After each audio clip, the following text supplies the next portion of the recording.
हाँ जी बच्चों, good afternoon.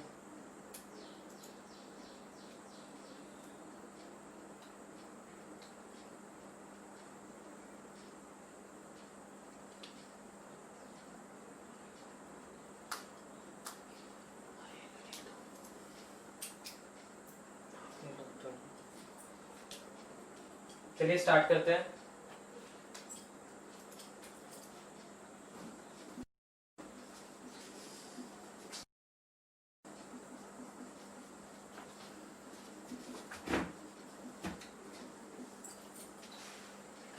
Fluid mechanics.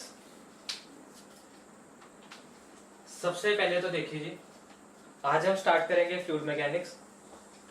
तो जैसे जैसे हम फ्लूइड मैकेनिक्स के अंदर पढ़ेंगे, हम किन किन टॉपिक्स को कवर करेंगे। तो आज फर्स्ट क्लास है, तो सबसे पहले तो आपको लगेगा कि सर बेसिकली किस एग्जाम के लिए आप फ्लूइड मैकेनिक्स पढ़ाओगे, किस तरह के एग्जाम में क्वेश्चन पूछे जाते हैं, और कुछ चीजें जो रहेंगी जो हर बार एग्जाम के अंदर पूछी ही जाएगी। ठीक है, तो सबसे पहले हम बता देते हैं कि सबसे पहले तो जब हम बात करते हैं फ्लूइड मैकेनिक्स की, फ्लूइड मैकेनिक्स हम बिल्कुल ही बेसिक लेवल से शुरू करेंगे। यहां तक कि जब अगर मैं बात करता हूँ 8th 9th स्टैंडर्ड से हमने जो है फ्लूइड मैकेनिक्स के कंसेप्ट को पढ़ना स्टार्ट कर देते हैं। तो अगर आपको वो कंसेप्ट याद होंगे तब भी अच्छी बात है, नहीं याद होंगे तो आपके लिए ज्यादा सही रहेगा। क्यों? क्योंकि वो सारी चीजों को हम यहाँ पे पूरे के पूरे बेसिक के साथ क्या करेंगे, कवर करेंगे। क्लियर है? तो सबसे पहले तो अगर हम बात करते हैं फ्लूइड मैकेनिक्स की, कि फ्लूइड मैकेनिक्स होता क्या है। ठीक है, तो अगर हम बात करते हैं फ्लूइड मैकेनिक्स को, तो यार आपको इसके नाम से ही क्लियर है कि ये बनाया आपके पास फ्लूइड प्लस मैकेनिक्स। ठीक है, फ्लूइड की जब हम बात करते हैं तो कहीं ना कहीं हम इसे हाइड्रोलिक्स के अंदर स्टडी करते हैं, और मैकेनिक्स की कहीं ना कहीं हम बात करते हैं तो बेसिकली मैकेनिक्स को हम क्या बोलते हैं, किसी भी ऑब्जेक्ट को अगर स्टडी करना है तो उसे हम बेसिकली क्या बोलते हैं, मैकेनिक्स बोलते हैं। ठीक है, तो वन बाय वन हम इन दोनों को कवर करेंगे। ठीक है, और सबसे पहले तो आज फर्स्ट लेक्चर है, तो कुछ ही चीजों को समझ लीजिए। देखिए, जब भी हम कोई बात करते हैं इंजीनियरिंग की, तो इंजीनियरिंग जो बेसिकली टोटली डिपेंड करती है, that depends upon the nomenclature. Nomenclature का मतलब क्या है? फॉर एग्जांपल आपका अपना नाम होगा तो उस नाम का कुछ मतलब भी होगा। ठीक है, तो नाम से आपको काफी चीजें क्या हो जाएंगी, क्लियर हो जाएंगी। उसी तरह जब हम फ्लूइड मैकेनिक्स की बात करते हैं, तो फ्लूइड मैकेनिक्स का जो भी टोटल सिलेबस बना है, that is totally dependent upon the nomenclature. मतलब कि फ्लूइड मैकेनिक्स के नाम से ही आपको क्लियर हो जाएगा कि एफएम का क्या क्या सिलेबस है। तो जैसे जैसे आपकी क्लास चलती रहेगी, आपको ये चीजें भी क्लियर होती रहेंगी। आ रहा है इतना समझ में? हा? किसी को अगर कोई भी डाउट हुआ तो आपने साथ ही साथ पूछना है। अगर आपको फिर भी नहीं समझ में आता है तो आपने फिर से मुझे बताना है, तो हम उन चीजों को क्या करते रहेंगे, रिपीट करते रहेंगे। लेकिन सबसे पहले तो आपने अपने बेसिक को टोटली जो है वो क्लियर करना है। क्लियर है? तो सबसे पहले हम क्या देख लेते हैं कि मेरे पास फ्लूइड होता क्या है। तो अगर मैं बात करता हूं फ्लूइड की, तो फ्लूइड को हम सिंपली क्या बोलेंगे, any substance which can flow. ठीक है, ध्यान से समझना है। मैंने सिंपली क्या लिखा फ्लूइड को, any substance which can flow. तो मैक्सिमम बुक्स के अंदर अगर आप रीड करोगे ना, तो आपको सिंपली दिखेगा फ्लूइड मैकेनिक्स को सिंपली क्या बोल देते हैं, any substance which can flow. ठीक है, बिल्कुल सही है। लेकिन ये ना इसकी थोड़ी सी डेफिनेशन होगी, कंप्लीट क्या होगी, तो उन चीजों को हम अभी जो है उसको स्टडी करेंगे। तो अगर मैं सबसे पहले बोलता हूं फ्लूइड को हमने सिंपली क्या लिखा, देखिए सुशांत जी, जो आपने बोला है कि सिलेबस की बात है, सिलेबस ना हम अभी ही डिस्कस करेंगे। सिलेबस हम कब डिस्कस करेंगे, जब मुझे इसका नोमेनक्लेचर क्लियर हो जाएगा। इसके नोमेनक्लेचर से हम पूरा का पूरा सिलेबस जो है वो डिफाइन करेंगे। ठीक है, आप मुझे सिर्फ 15 से 20 मिनट दीजिए। 15 से 20 मिनट के अंदर आपको सिलेबस का ही पता चल जाएगा, किस एग्जाम के लिए क्या क्या आता है, कैसे प्रिपेयर करना है, वो सारा का सारा मैं आपको जो है यहाँ पे बता दूंगा। ठीक है, 10 से 15 मिनट रुक चाहिए उसके लिए। तो अगर मैं बात करता हूं फ्लूइड की, तो मैंने लिखा any substance which can flow. इतना समझ में आया? ठीक है, तो सबसे पहले तो हम देख लेते हैं कि यार सब्सटेंस होता क्या है। देखिए, जब भी अगर मैं बात करता हूं, कभी भी अगर मैं बात करता हूं सब्सटेंस की, तो यार अगर मैं सब्सटेंस को सिंपली बोलता हूं तो मैं क्या बोलता हूं, सब्सटेंस मेरे पास वो चीज है जिसका कुछ एक वॉल्यूम हो और जो कुछ एक एरिया को ऑक्यूपाई करे, है ना, या जिसका कुछ एरिया हो कुछ एक वॉल्यूम को ऑक्यूपाई करे। तो अगर मैं बात करता हूं सब्सटेंस की, basically we divided the substance into the two category, जिसके मैटर के अंदर भी इसे पढ़ सकते हैं। तो अगर मैं बात करता हूं मैटर की, तो we divided the matter into 3 parts. Matter को हम 3 हिस्सों के अंदर जो है वो डिवाइड करते हैं। एक को मैं बोलता हूं सॉलिड, एक को मैं बोलता हूं फ्लूइड, और थर्ड मेरे पास आ जाता है जी प्लाज्मा। ठीक है, प्लाज्मा जो है वो काफी बाद के अंदर ऐड हुआ है। तो पहले हम मैटर को सिर्फ 2 ही कैटेगरी के अंदर डिवाइड करते थे, एक सॉलिड के अंदर एक फ्लूइड के अंदर। लेकिन अब जब भी हम स्टडी करते हैं we simply divided the matter into the 3 part, that is solid, fluid and the plasma. इतना समझ में आ रहा है? ठीक है, तो अब हम देख लेते हैं कि आप लोगों ने ना अपनी इंजीनियरिंग के अंदर पढ़ा होगा कि सॉलिड क्या होता है और फ्लूइड क्या होता है। ठीक है, लेकिन हम क्या देखते हैं कि जब भी हम कभी सॉलिड को स्टडी करते हैं we simply divided the solid into 2 parts. Solid को हम आगे जाकर 2 हिस्सों में डिवाइड करते हैं। एक को मैं बोलता हूं रिजिड बॉडी और एक को बोलता हूं जी रेजिस्टेंट बॉडी। एक को मैं बोलता हूं रिजिड बॉडी और एक को मैं बोल देता हूं जी रेजिस्टेंट बॉडी। देखिए Deepak Kumar ji assistant engineer level का पढ़ाना। देखिए मैं आपको क्या बोल रहा हूं, अब यह सिर्फ 10 से 15 मिनट रुकिए, मैं आपको सारा कुछ डिटेल के अंदर पढ़ाऊंगा कि किस एग्जाम को हमने कवर करना है, किस लेवल तक हम जाएंगे। तो वो सारा आपको 10 या 15 मिनट के अंदर वो सारी चीजें जो है आपको पूरी की पूरी क्लियर हो जाएंगी। ठीक है दीपक जी, तो देखिए हमने क्या बोला है कि सॉलिड को हमने 2 पार्ट्स में डिवाइड किया। एक को मैंने बोला रिजिड बॉडी और एक को मैंने बोला रेजिस्टेंट बॉडी। ठीक है जी, अभी मेरे जो सब्जेक्ट का नाम है वो क्या है, फ्लूइड। ठीक है, फ्लूइड को भी हम 2 हिस्सों में डिवाइड करते हैं। एक को हम बोल देते हैं जी लिक्विड और दूसरा मेरे पास आ जाता है जी गैस। ठीक है जी, इंजीनियरिंग के अंदर आप इन दोनों को स्टडी करते हो, सॉलिड को भी पढ़ते हो, फ्लूइड को भी पढ़ते हो और कहीं ना कहीं आप प्लाज्मा की भी स्टडी करते हो। आया समझ में? अब आप मुझे सिंपल बताइए what is the difference between rigid body and resistant body. Rigid और रेजिस्टेंट बॉडी के अंदर आपके पास, रिजिड और रेजिस्टेंट बॉडी के अंदर आपके पास क्या क्या डिफरेंस होगा। ठीक है, तो सबसे पहले तो अगर मैं बात करता हूं रिजिड बॉडी की, तो जो मेरे पास रिजिड बॉडी होगी,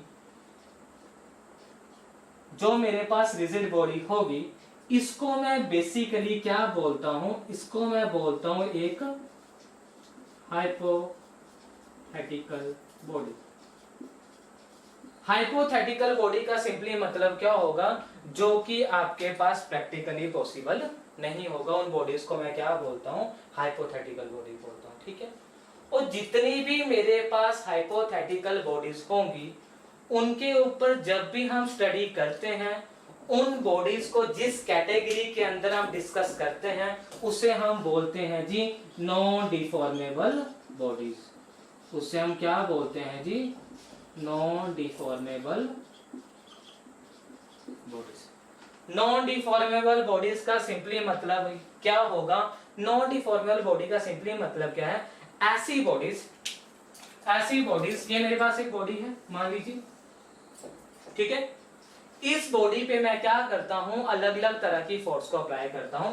कुछ का बिहेवियर आपका टेंसाइल होगा, है ना, पढ़ा होगा आपने टेंसाइल क्या होगा, कंप्रेसिव क्या होगा। अगर नहीं भी पढ़ा तो कोई दिक्कत नहीं, तो अभी मैं सिंपली बता देता हूं। इस बॉडी के ऊपर मैंने कुछ एक फोर्स लगाई, कुछ एक फोर्स बाहर की तरफ लग रही है और कुछ एक फोर्स के इस बॉडी के ऊपर लग रही है। अभी आप इतना समझ लीजिए, अगर आपको टेंसाइल कंप्रेसिव नहीं पता है, कुछ इसके बाहर की तरफ लग रही है, कुछ इस बॉडी के ऊपर लग रही है। ठीक है, अगर इन फोर्स के कारण अगर इन फोर्स के कारण ये कोई बॉडी होगी, तो आपको पता है कोई भी बॉडी नंबर ऑफ मॉलिक्यूल से मिलकर बनती है, इतना आप लोगों को पता है। हमारी ह्यूमन बॉडी भी है, तो ह्यूमन बॉडी भी क्या बनेगी, नंबर ऑफ मॉलिक्यूल से मिलकर बनी होगी। तो मैं क्या मान लेता हूं, इस बॉडी के अंदर मेरे पास दो पार्टिकल है, एक ए पार्टिकल एक बी पार्टिकल, ठीक है। अगर फोर्स अप्लाई करने के बाद इनके रिलेटिव मोशन में, इनकी रिलेटिव पोजीशन में कोई भी चेंज अगर नहीं आता है, तो उन बॉडीज को मैं क्या बोलता हूं, रिजिड बॉडी, ठीक है। उन बॉडीज को मैं क्या बोलता हूं, रिजिड बॉडी। इतना समझ में आया। अब दूसरी मैं बात करता हूं रेजिस्टेंट बॉडी की। देखिए जब भी मैं कभी बात करता हूं रेजिस्टेंट बॉडीज की, तो इस बॉडीज को मैं बोलता हूं जी डिफॉर्मेबल बॉडी। रिजिड बॉडी को हम सिंपली कौन सी बॉडीज बोलते हैं जी, डिफॉर्मेबल बॉडीज। डिफॉर्मेबल बॉडीज का मतलब क्या है, इसी बॉडी के ऊपर अगर मैं फोर्स लगाता हूं, ए और बी की अगर रिलेटिव पोजीशन चेंज हो जाती है, तो उन बॉडीज को मैं क्या बोलूंगा, डिफॉर्मेबल बॉडीज बोलूंगा, ठीक है। इतना समझ में आ रहा है। अब मुझे आप सिंपली बताइए,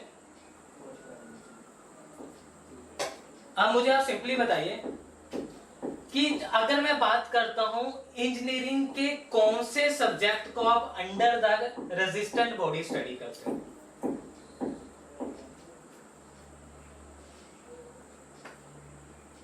हाँ जी बताइए।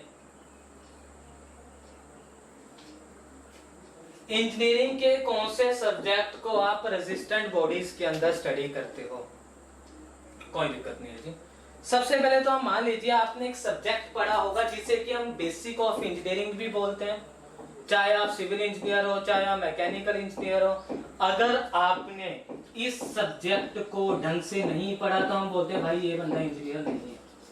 उसका नाम क्या है, स्ट्रेंथ ऑफ मटेरियल। तो बेसिकली स्ट्रेंथ ऑफ मटेरियल, हाँ जी सुशांत जी आपने सॉलिड मैकेनिक्स बोला, बिल्कुल सही है जी। तो जिसको भी हम क्या बोलते हैं, स्ट्रेंथ ऑफ मटेरियल भी बोलते हैं, मैकेनिक्स ऑफ सॉलिड भी बोलते हैं। आ गया समझ में। तो सोम को हम किसके अंदर स्टडी करते हैं, we simply study the some under the deformable bodies. इतना समझ में आया आपको, ठीक है, कि मेरे पास सॉलिड होता क्या है, इसको मैं स्टडी कर लूंगा जी सोम के अंदर। और रिजिड बॉडी को जब भी हम कभी स्टडी करते हैं तो आपने एक बेसिक सब्जेक्ट पढ़ा होगा इंजीनियरिंग मैकेनिक्स, है ना। तो उसके अंदर हम क्या पढ़ते हैं, हम बॉडी की रेस्ट पोजीशन के बिहेवियर को देखते हैं, और जब उसमें मोशन हुआ तो क्या क्या चेंज हुआ। तो फॉर एग्जांपल अगर आज एफएम की क्लास चल रही है, मैं आपको क्लास में पढ़ाने के बाद पूछूंगा कि आपको कितना समझ में आया, ठीक है। तो मुझे बताइए आप उस बात का आंसर कैसे दोगे कि आपको कितना समझ में आया। तो उसको जब भी आपने कैलकुलेट करना है, आप क्या देखोगे, सर क्लास स्टार्ट होने से पहले मुझे इतना आता था, अब आपने पढ़ाया तो आप खुद बताओगे कि आप उसमें एडिशन हुआ या उसके अंदर चीजें जो है वो बाहर निकली हैं। आया समझ में। तो दोनों को कैलकुलेट करने के बाद आप मुझे एक नेट रिजल्ट बताओगे, ठीक है। तो उसको हम बेसिकली किसके अंदर पढ़ेंगे जी, आपका इंजीनियरिंग मैकेनिक्स के अंदर पढ़ेंगे, ठीक है। आगे इतना समझ में। तो ये तो आ गया जी मेरी बात टोटली किसके बारे में, सॉलिड के बारे में। अब हम देख लेते हैं, थोड़ा सा फोकस कर लेते हैं, जो कि हमने अब सब्जेक्ट स्टार्ट किया है, that is the fluid mechanics. तो इसमें फ्लूइड का मतलब क्या होगा।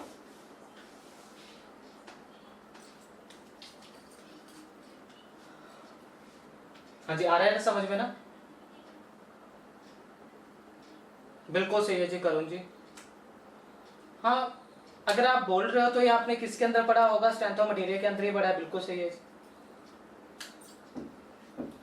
अब देख लीजिए अगर हम बात करते हैं बेसिक डिफरेंस बिटवीन सॉलिड और फ्लूइड के अंदर डिफरेंस क्या होता है, ठीक है। तो हमने बोला फ्लूइड को हम दो पार्ट्स के अंदर डिवाइड करते हैं, एक को हम बोलते हैं लिक्विड और एक को बोलते हैं गैस, और एक आ गया आपके पास सॉलिड, ठीक है। अगर तो आपके पास सिंपली पूछा जाता है what is the primary difference between solid liquid and gas, solid liquid और गैस के बीच में प्राइमरी डिफरेंस क्या है, तो पहला जो हम डिफरेंस देखेंगे that is the intermolecular forces. Intermolecular forces, intermolecular forces का मतलब क्या होगा कि सॉलिड कैसे बना है, लिक्विड कैसे बना है और गैसेस कैसे बनी है। अगर तो कई बार मैं सॉलिड की माइक्रोस्कोपिक स्ट्रक्चर देखता हूं तो सॉलिड मुझे कुछ दिखेगा कुछ ऐसा,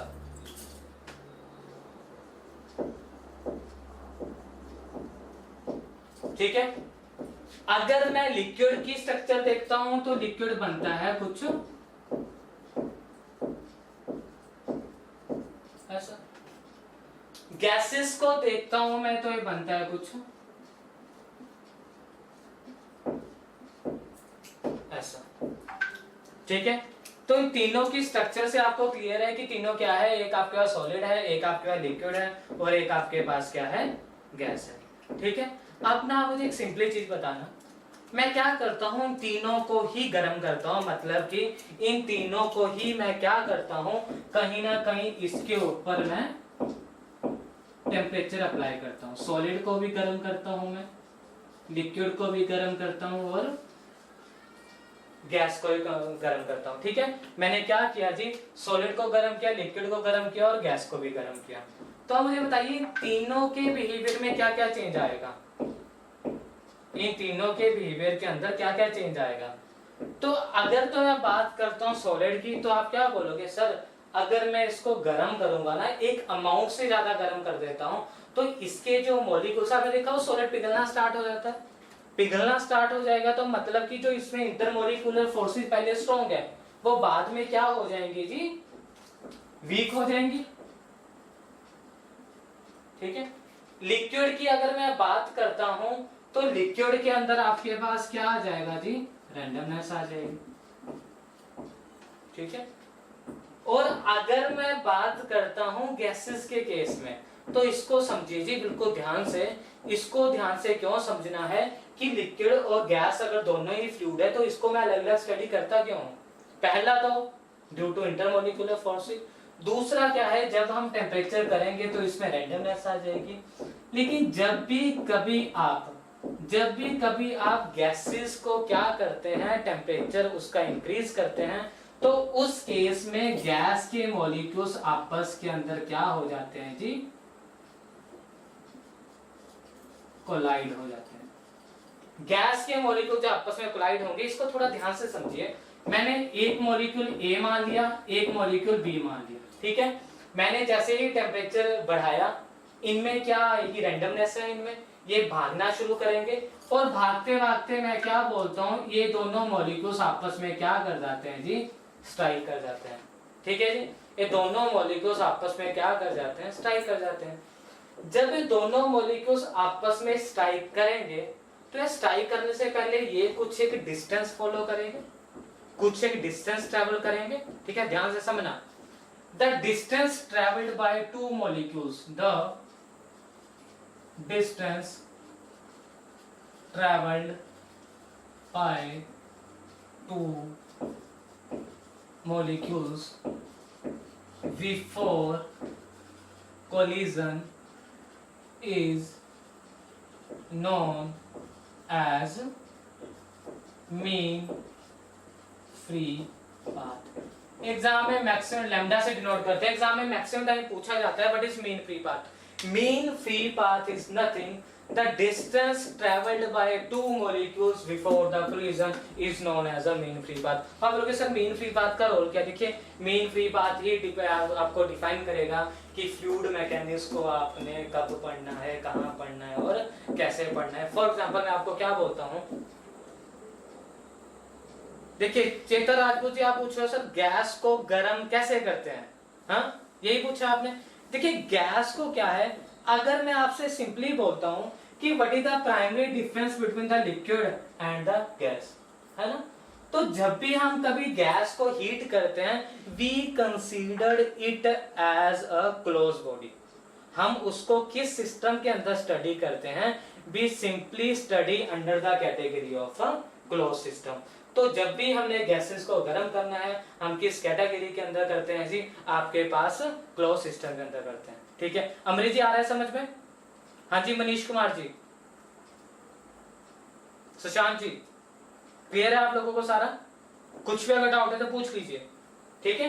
तो ये आ गया मेरे पास कि मीन फ्री पाथ होता क्या है, आया समझ में। The distance travelled by two molecules before collision is known as the mean free path. आगे इतना समझे। अब हम देख लेते हैं, ये तो मेरे पास हो गया कि सॉलिड क्या है, लिक्विड क्या है और गैस क्या है।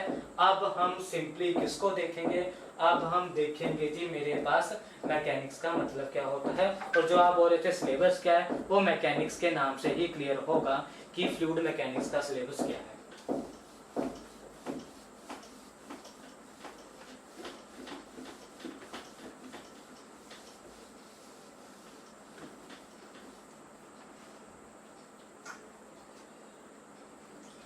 देख लीजिए, अब अगर हम बात करते हैं मैकेनिक्स की, तो मैकेनिक्स का हम सिंपली क्या बोलते हैं, mechanics is nothing, in mechanics we simply study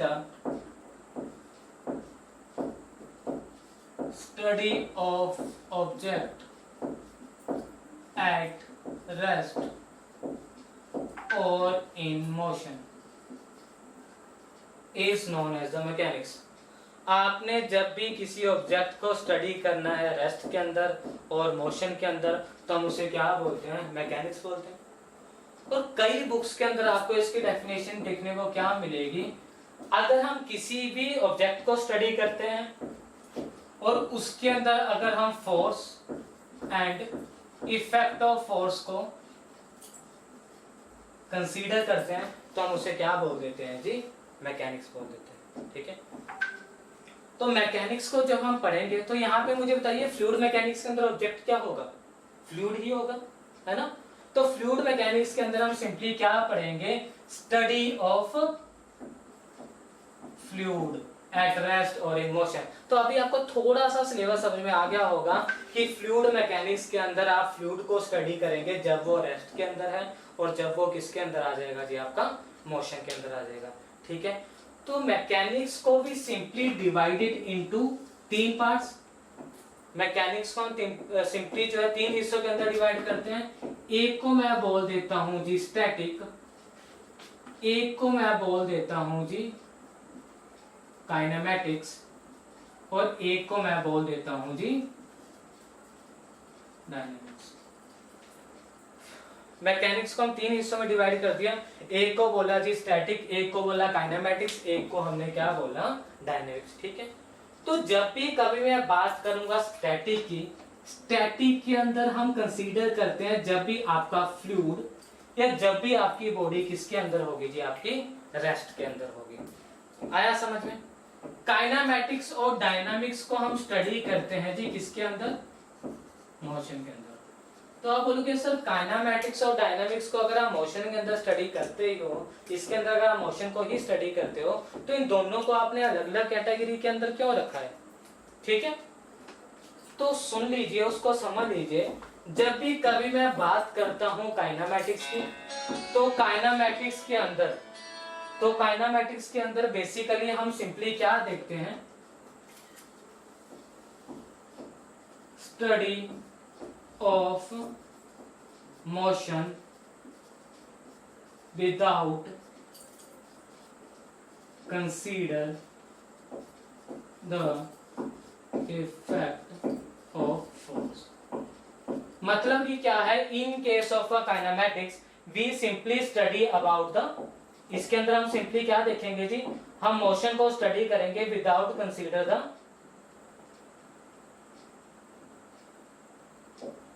इसके अंदर हम सिंपली किसे स्टडी करेंगे, मोशन को स्टडी करेंगे without consider the effect of force. अब मुझे आप जल्दी से किसी भी काइनेमैटिक क्वांटिटी का नाम बताइए जी, अगर आपको पता है तो बताइए जी, किसी भी मुझे काइनेमैटिक क्वांटिटी का नाम बताइए।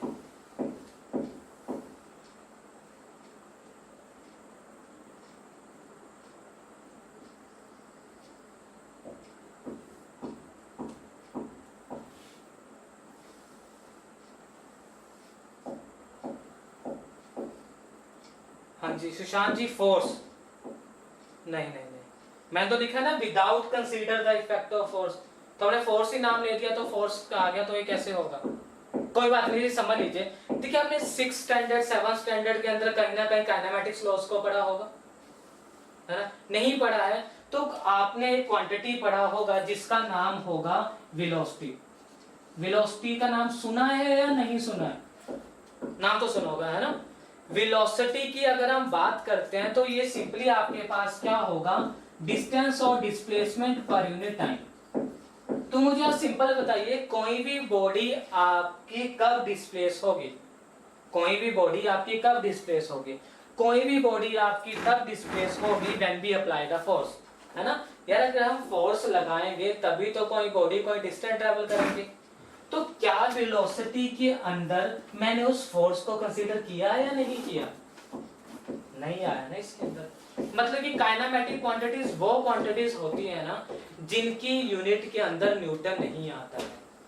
जितनी भी क्वांटिटीज है अगर उनकी यूनिट के अंदर न्यूटन आ गया तो वो सारी की सारी क्या होती है, डायनेमिक्स होती है। क्लियर हुआ या नहीं हुआ, what is the primary difference between kinematic quantity and dynamic quantity. ऐसी क्वांटिटी जिनकी यूनिट के अंदर न्यूटन आएगा ऑल आर डायनेमिक्स क्वांटिटी। ऐसी क्वांटिटी जिनकी यूनिट के अंदर न्यूटन नहीं आएगा वो सारी की सारी क्या होगी जी, काइनेमेटिक क्वांटिटी होगी। आप वेलोसिटी मान लीजिए, आप चाहे एक्सेलरेशन मान लीजिए, ये सारी की सारी आपके पास क्या आ जाएगी जी, all are the kinematic quantities. आ रहा है समझ में या नहीं आ रहा है? अब मुझे जल्दी से बताइए जी, डायनामिक क्वांटिटी बताइए, कोई भी किसी भी डायनामिक क्वांटिटी का नाम बताइए। और आपने ना 8th 9th स्टैंडर्ड के अंदर काइनेमेटिक्स लॉ भी पढ़े होंगे, v is equal to u plus at, s is equal to ut plus half at square, v square minus u square is equal to 2s, that all are the kinematics laws। तो उनको हम simply क्या बोल देते हैं जी, kinematic laws, ठीक। v is equal to u plus at, s is equal to ut plus half at square, v square minus u square is equal to 2s, तो ये काइनेमेटिक्स लॉज। हाँ जी, मोमेंट्स बोल दिया जी आपने, मोमेंटम बोल दिया जी। इसके अलावा जी करुण कुमार जी, प्रेशर, बिल्कुल सही है जी। प्रेशर की अगर हम बात करता हूं, प्रेशर क्या है, देखिए आप ट्राई कीजिए, अगर आप मुझे कोई भी क्वांटिटी बताते ना, जैसे किसी ने मोमेंट बताया है, मोमेंटम बताया है, एक्सेलरेशन बताया है, वेलोसिटी बताया है, प्रेशर बताया है ना, तो आप मुझे बता दीजिए कि pressure is equal to force is equal to velocity is equal to, तो मेरे लिए भी थोड़ा आसान रहेगा कि आपको पूरा पता है या आपको सिर्फ नाम पता है, उसका फॉर्मूला क्या है वो पता है या नहीं पता है, ठीक है। तो ट्राई कीजिए, आप पूरा का पूरा लिख लीजिए कि उस टर्म का पूरा मतलब क्या होगा। फॉर एग्जाम्पल आपने क्या बोल दिया जी, प्रेशर, है ना। प्रेशर आपके पास किसके इक्वल होता है, pressure is nothing but simply is equal to force, जिसे कि हम कौन सी फोर्स कंसीडर करते हैं, नॉर्मल फोर्स। क्यों करते हैं, कैसे करते हैं, जब ये चैप्टर आएगा उसके अंदर हम पूरा डिटेल के अंदर स्टडी करेंगे, normal force per unit area, ठीक है जी। तो डायनामिक्स कौन सी क्वांटिटी होगी, जिसके अंदर आप क्या करते हो, मोशन प्लस उसकी फोर्स को भी कंसीडर करेंगे, तो वो आपके पास क्या आ जाएगा जी, डायनामिक्स आ जाएगा। किसी को कोई डाउट, किसी को कोई डाउट, ठीक है। अब इसी से ही हम पूरा का पूरा देखेंगे कि फ्लूइड मैकेनिक्स का सिलेबस क्या है। आपने पूछा था कि सर सिलेबस क्या पढ़ना है, आप देखिए फ्लूइड मैकेनिक्स को जब भी हम पूरा स्टडी करेंगे तो उसके अंदर हम पहले स्टडी करेंगे fluid at static, fluid kinematics और फ्लूइड डायनामिक्स।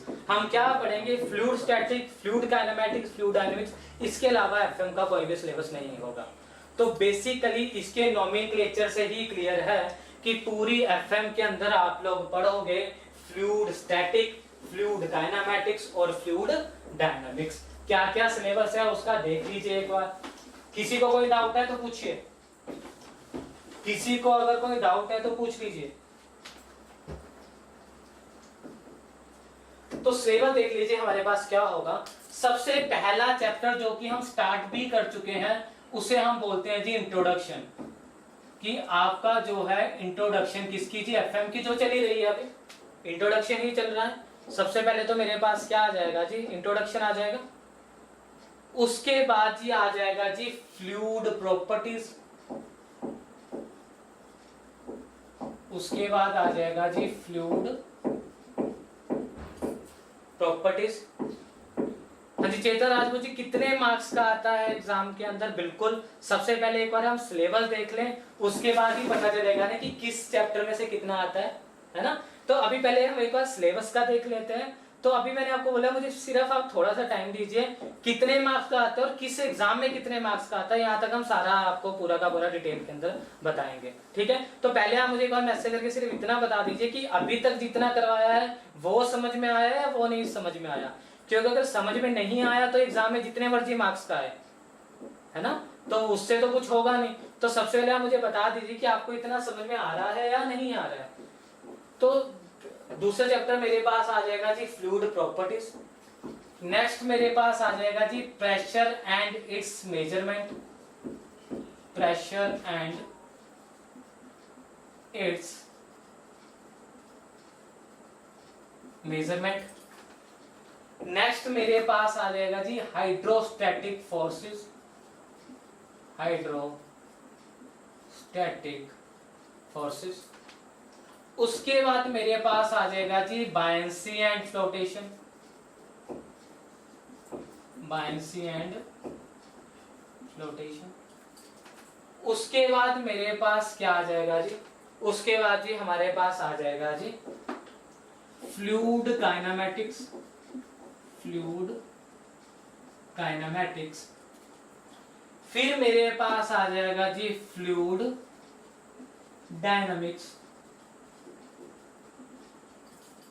फिर आ जाएगा जी flow through pipe, flow through pipe.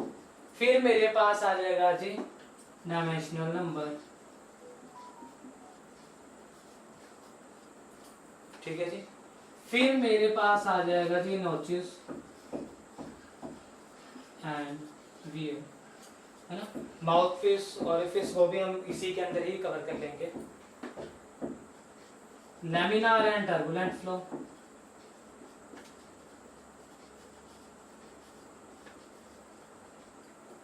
ठीक है।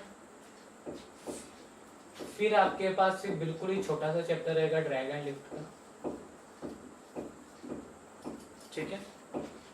उसके बाद जी आपके पास आ जाएगा जी बाउंड्री लेयर थ्योरी, ठीक है। ये तो है जो आपके पास कोर क्या रहेगी, फ्लूइड मैकेनिक्स रहेगी। और फ्लूइड मैकेनिक्स की भी एक एप्लीकेशन है जिसे कि हम एप्लीकेशन ऑफ फ्लूइड मैकेनिक्स भी बोलते हैं, application of fluid mechanics,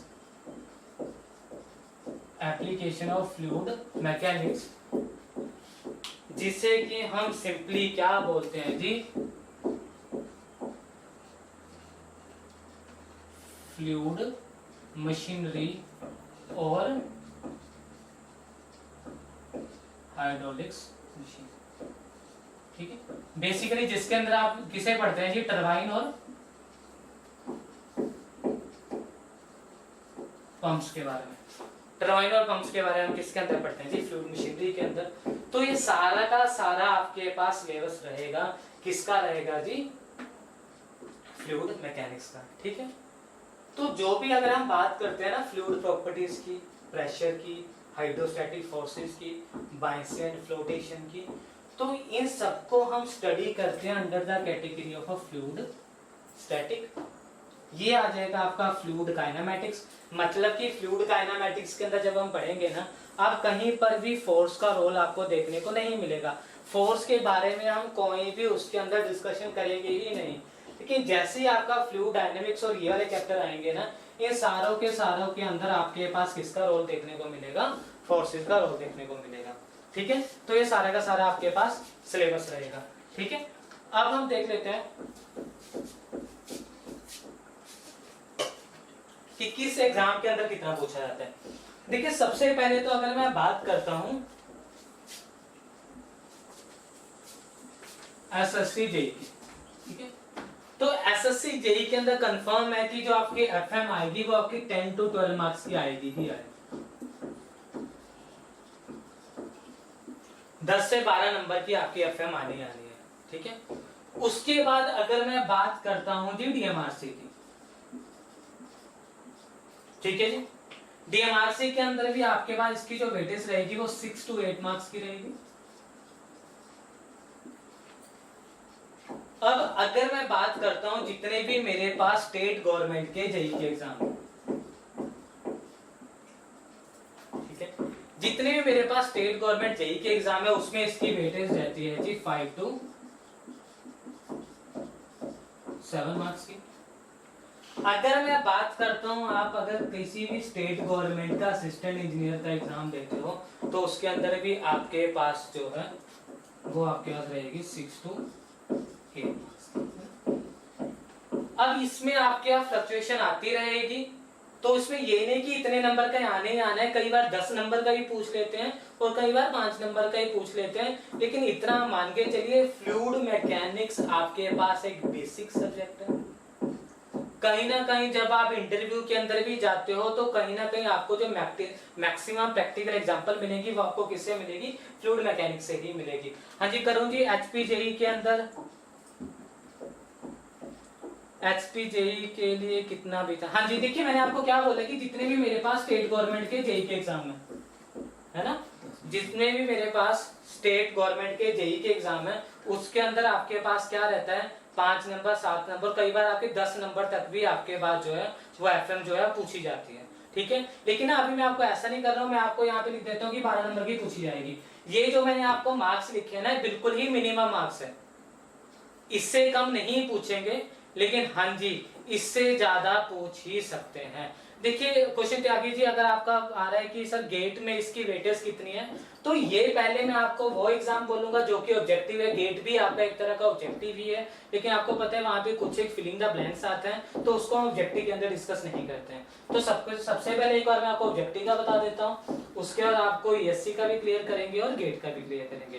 clear है इतना? ठीक है, इतना आप लोगों को समझ में आया?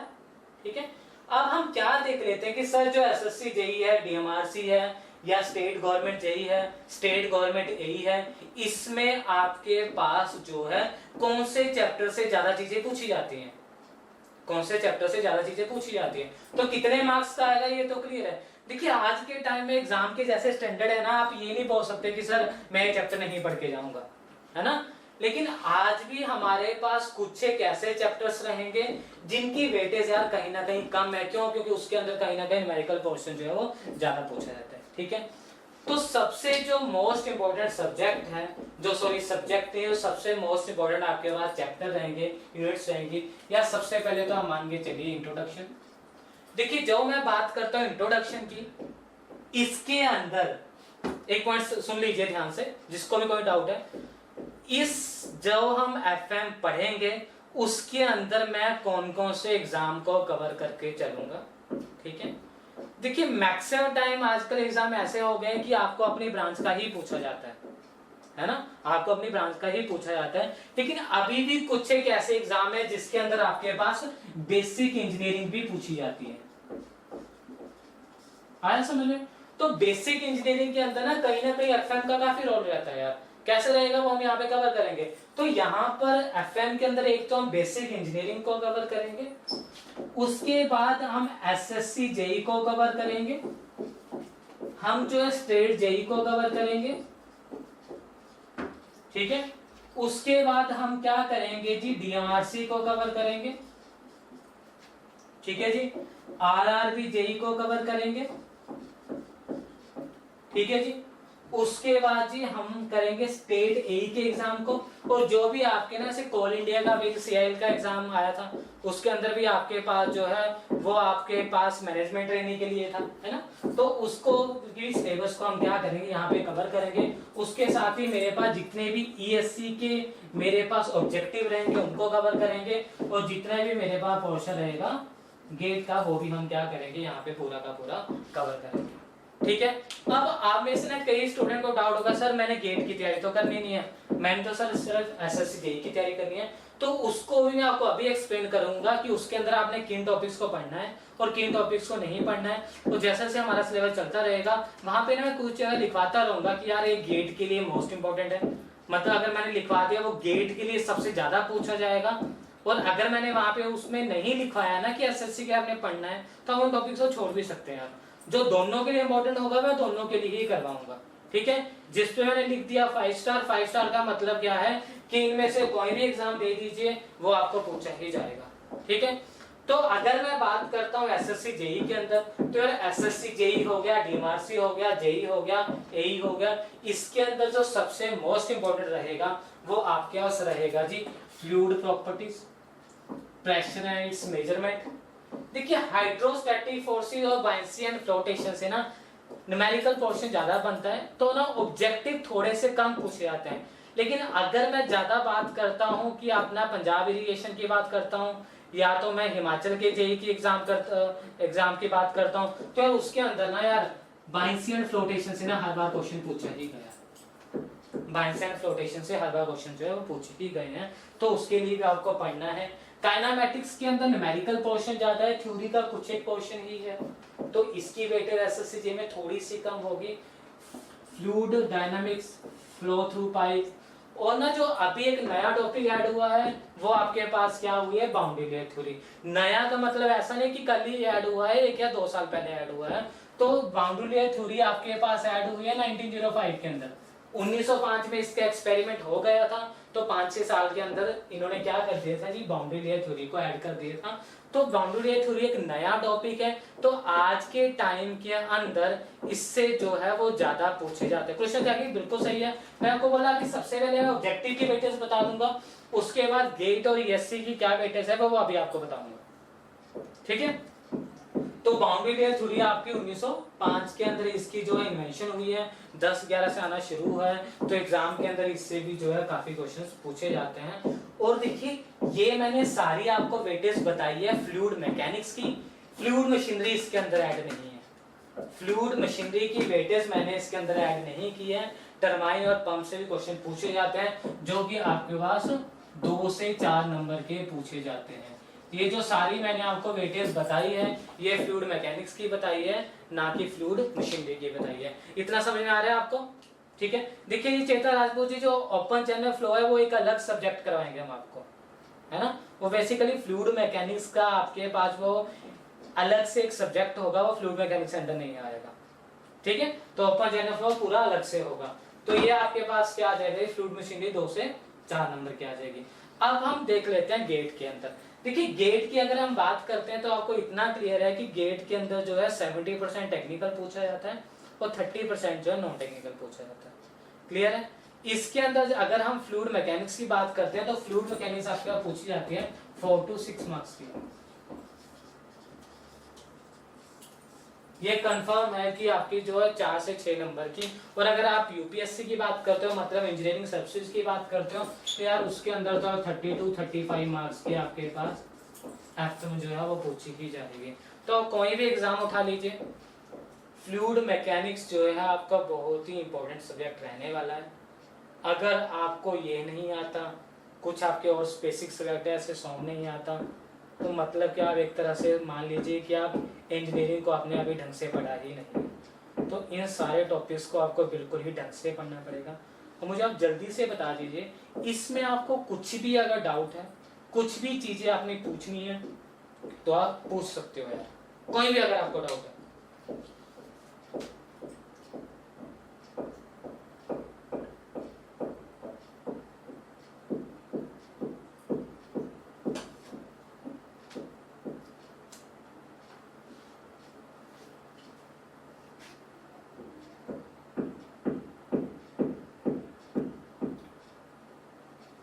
हाँ जी, कोई डाउट नहीं है।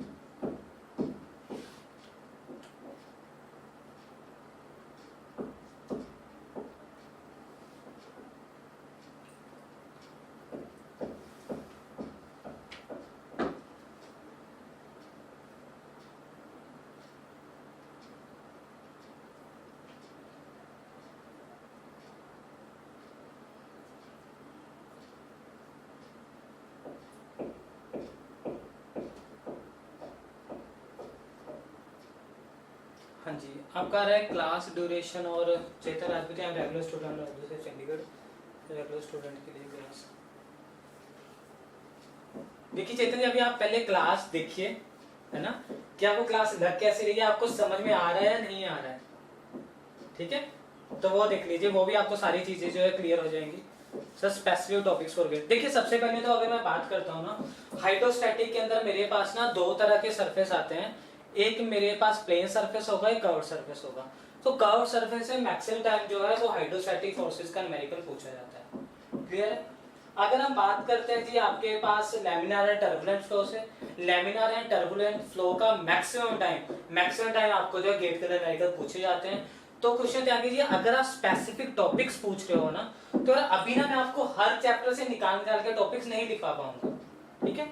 लेकिन हाँ, जैसे जैसे चैप्टर चलता रहेगा उसके अंदर मैं आपको बताता रहूंगा और मैं आपको क्लास के अंदर क्वेश्चंस भी सॉल्व करवाऊंगा कि गेट के अंदर आइए आप सॉल्व कीजिए, ये एसएससी जेईई में आया आप सॉल्व कीजिए, ये हिमाचल जेईई में आया जी आप सॉल्व कीजिए, ठीक है? आप देखिए जी, हाँ जी Deepak Kumar ji HP assistant engineer. देखिए जी, अगर आप असिस्टेंट इंजीनियर की तैयारी कर रहे हो तो कहीं ना कहीं आपको ना ईएससी के प्रीवियस भी करने पड़ेंगे और गेट की प्रीवियस करने पड़ेंगे, है ना? क्योंकि अगर आप एचपी की बात करो, पंजाब की बात करो, यार इनका कोई अपना आरएनडी डिपार्टमेंट तो है नहीं, मतलब ऐसा तो नहीं है पेपर कहीं कोई नए क्वेश्चंस बनाएगा और सेट करेगा, है ना? तो कहीं ना इसमें अगर आप ईएससी के प्रीवियस कर लेते हो, इसओ डीआरडीओ के कर लेते हो, तो उसमें ना आपको काफी हेल्प मिलेगी, जिससे कि आपका जो है एग्जाम जो है इजीली क्रैक कर सकते हो आप लोग, है ना?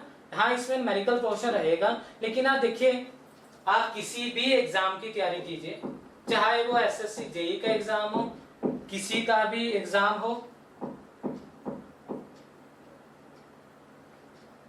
I like the how can I attend class, वो तो फर्स्ट क्लास ही चलेगी ना सर, कल मेरा बंद हो जाएगा। नहीं, अभी क्लासेस चलती रहेगी, ऐसा कुछ भी नहीं है ना? तो चेतन जी, आप सबसे पहले ना क्लास के ऊपर फोकस कीजिए, है ना, कि आपको कितना समझ में आ रहा है, कितना नहीं समझ में आ रहा है। आपके जो भी डाउट्स होंगे वो सारे के सारे क्लियर कर दिए जाएंगे यार, ठीक है? तो देखिए, जब भी मैं किसी भी एग्जाम की तैयारी करता हूँ, दीपक जी, सुशांत जी और क्या नाम है आपका, कुशगर त्यागी जी, आपने एक बात को थोड़ा सा ध्यान से समझ लीजिए। आप ना किसी भी एग्जाम की तैयारी कीजिए, किसी भी एग्जाम की तैयारी कीजिए, वो जो आपके पास एग्जाम की प्रिपरेशन रहेगी ना, वो आपके पास 4 से 5 स्टेजेस के बीच में ही रहेगी। उसका मेरे पास मतलब क्या है, आप दीजिए गेट का एग्जाम, एसएससी का, यूपीएससी का, उस एग्जाम को देने के लिए जो सबसे पहली चीज आपको कवर करनी पड़ेगी वो रहेंगे जी आपके बेसिक्स। बेसिक्स का मतलब क्या है, रूट्स क्या रहेंगी उसकी, है ना? घर बनाना है, फाउंडेशन अच्छी नहीं है, कितनी मंजिल खड़ी कर लोगे, घर आज नहीं तो कल गिरना ही गिरना, है ना? इसी तरह आप किसी भी एग्जाम की तैयारी कीजिए, अगर आपका बेसिक सही नहीं है ना, तो वो यार नहीं हो पाएगा। पहले तो इस बात को समझिए, है ना? बेसिक्स रहेगा, ठीक है? बेसिक्स के बाद आ जाएंगी जी इनकी एप्लीकेशन। फॉर एग्जाम्पल, मैंने आपको क्लास के अंदर प्रेशर पढ़ा दिया जी, प्रेशर तो है जी बेसिक। अब मैं आपसे पूछता हूं, भाई मुझे बताना प्रेशर की एप्लीकेशन क्या है? तो यार एप्लीकेशन से पहले आपका बेसिक तो क्लियर होना चाहिए, है ना? उसके बाद आ जाता है जी आपका एडवांस। एडवांस के अंदर क्या आता है, जो हम क्या बोलते हैं, सीएफडी बोलते हैं, कंप्यूटेशनल फ्लूइड डायनामिक्स बोलते हैं। वो कहीं ना कहीं आपके पास क्या आ जाता है जी, advance form of fluid mechanics आ जाता है, जो कि बाउंड्री या थ्योरी या फ्लूइड मशीनरी है, उसके अंदर कुछ एक टॉपिक्स पढ़ेंगे, है ना? तो जब भी कभी आप बात करते हो ना एसएससी जेईई की, एई की एग्जाम, तो यार वो ना इन दोनों के आसपास ही घूमते रहते हैं। जब मैं गेट की बात करता हूं, वो यार इसको भी ऐड कर लेते हैं, है ना? एडवांस प्लस अगर मैं यहाँ पे प्रैक्टिकल अप्रोच को भी डाल देता हूं, तो वो आपके पास क्या आ जाएगा जी, यूपीएससी आ जाएगा। अब आप मुझे बताइए, आप में से जितने भी स्टूडेंट हैं, कोई कर रहा होगा जी एसएससी की तैयारी, कोई कर रहा होगा जी एई की तैयारी, कोई कर रहा होगा गेट की तैयारी, या कोई कर रहा होगा ईएससी की तैयारी। यही होगा, इससे ज्यादा तो अब तो मुझे नहीं लगता वो एग्जाम रह गया होगा, है ना? तो किसी भी आप एग्जाम की तैयारी कीजिए। आप बोलो सर मुझे ना एसएससी जेईई नहीं पढ़ना है, मुझे तो ना यूपीएससी क्लियर करना है। तो भाई यूपीएससी पढ़ना है तो चलना तो एसएससी जेईई से ही पड़ेगा, चलना तो बेसिक से ही पड़ेगा। बेसिक नहीं क्लियर होंगे, फाउंडेशन नहीं होगी, तो यार ये कहां से समझ में आ जाएगा प्रैक्टिकल अप्रोच? आया समझ में? ठीक है। और जो भी आपके स्पेसिफिक टॉपिक्स रहेंगे वो है जैसे जैसे क्लास होती रहेगी, क्लास के बाद में आपको एक लिंक भी सेंड कर देंगे जिसके अंदर आपको मेरे जो है क्लास नोट्स भी मिल जाएंगे पूरे के पूरे, ठीक है। और आपको कुछ एक पीडीएफ भी मिल जाएंगी जिसके अंदर अंदर की आप मेरे पास हम जो है वो ऑब्जेक्टिव क्वेश्चंस करेंगे, तो आप वो उसके अंदर प्रैक्टिस भी कर सकते हो, जो जो आपको डाउट्स रहेगा वो उसे हम बाद के अंदर डिस्कस भी कर लेंगे, ठीक है। तो आप किसी भी एग्जाम की तैयारी कीजिए, आपको यार ये सारा कुछ तो करना ही पड़ेगा। किसी को कोई डाउट है पूछ लीजिए, नहीं तो आगे हम स्टार्ट करते हैं। हाँ जी चेतन जी, आ रहा है आप समझ में? दीपक कुमार जी, सुशांत जी, बताइए किसी को कोई डाउट है? करें आगे स्टार्ट, कुछ भी अगर आपको एग्जाम के रिगार्डिंग पूछना है। बिल्कुल ठीक है जी। हाँ जी हाँ जी, देखिए आप क्लास ड्यूरेशन पूछ रहे हैं, देखिए यहाँ पे जो हम एफएम जो पूरा का पूरा कवर करेंगे वो हमारे पास जो रहेगा वो 60 to 65 आवर्स में रहेगा, ठीक है। जो भी आपके पास रहेगा पूरे एफएम की ड्यूरेशन वो 60 to 65 आवर्स के अंदर रहेगा। लेकिन इसमें क्या है ना कि ये नहीं है कि 60 घंटे के अंदर एफएम खत्म ही कर देंगे, ठीक है। जब आप मेरी क्लासेस अटेंड करेंगे तो आपको इतना पता चल जाएगा, अगर थर्ड चैप्टर के अंदर जाके मुझे पता चला कि आपका पहला चैप्टर अभी क्लियर नहीं है मैक्सिमम को ना, तो हम फिर से पहला चैप्टर स्टार्ट कर देंगे। तो 60 घंटे में ही कवर करना है या 100 घंटे में, 120 घंटे में, ये थोड़ा आप पे भी डिपेंड करेगा। तो जितना अच्छा रिस्पॉन्स आपका आता जाएगा उतना ही आपको जो है अच्छे से एफएम जो है समझ में आती रहेंगी, ठीक है। हाँ जी सुशांत जी, जो इसका पूरा का पूरा ड्यूरेशन रहेगा एफएम का वो रहेगा 60 to 65 आवर्स। इसके अंदर ना ही तो ओपन चैनल फ्लो आएगा ना ही फ्लूइड मशीनरी आएगा।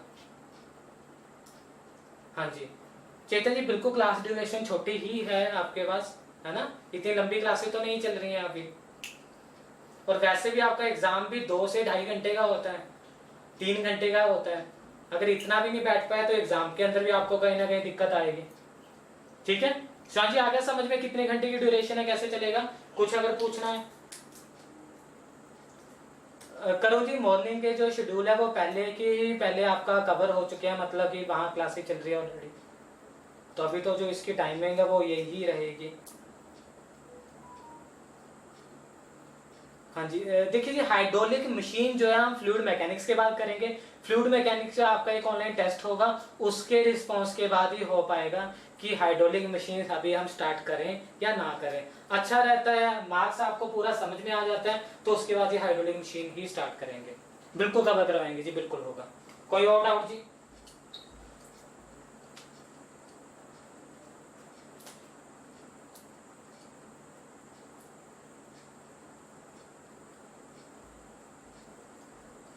प्रविंदर जी, मैं समझा नहीं, क्या पूछ रहे हो? इंस्टीट्यूट में ऑनलाइन लेक्चर क्या पूछ रहे हो आप? एक बार रिपीट करना जरा ढंग से।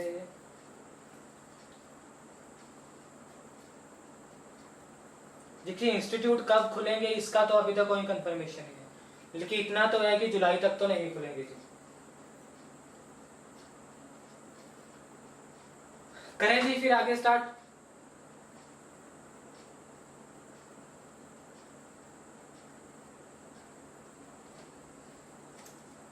नहीं परविंदर जी, अभी 34 में ऑनलाइन लेक्चर नहीं है, स्टूडियो से हो रहे हैं लाइव क्लास।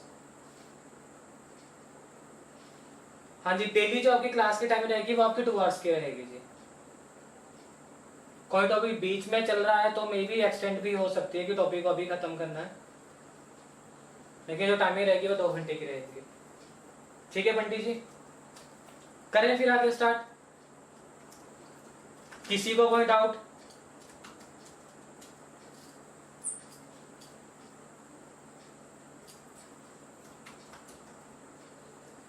नींद तो नहीं आ रही है क्लास में आपको?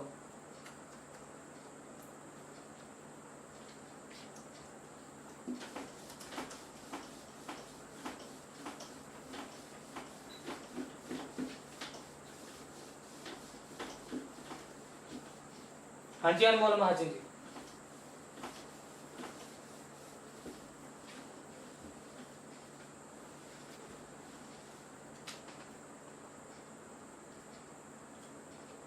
ठीक है जी, ठीक है जी, स्टार्ट करते हैं।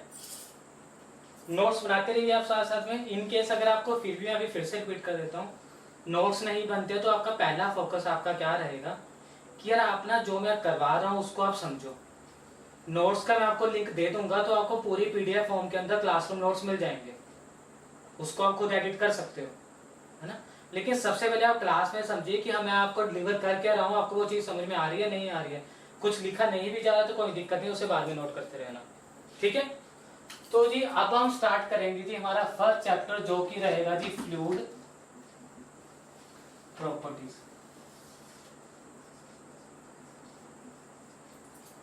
ठीक है, फिर से अगर रिपीट कर रहा हूं, बिल्कुल ही जीरो लेवल से स्टार्ट करके बिल्कुल ही डेप्थ तक जाएंगे, ठीक है। तो उन चीजों को समझते रहिए। फ्लूइड क्या होता है हमने अभी डिस्कस किया। मैंने आपको फ्लूइड की एक डेफिनेशन लिखवाई थी, अ fluid is a substance which can flow. मैंने आपको इतना ही डेफिनेशन लिखवाया। देखिए जब आप फ्लूइड मैकेनिक्स पढ़ते हैं तो फ्लूइड की जो पूरी की पूरी डेफिनेशन रहेगी।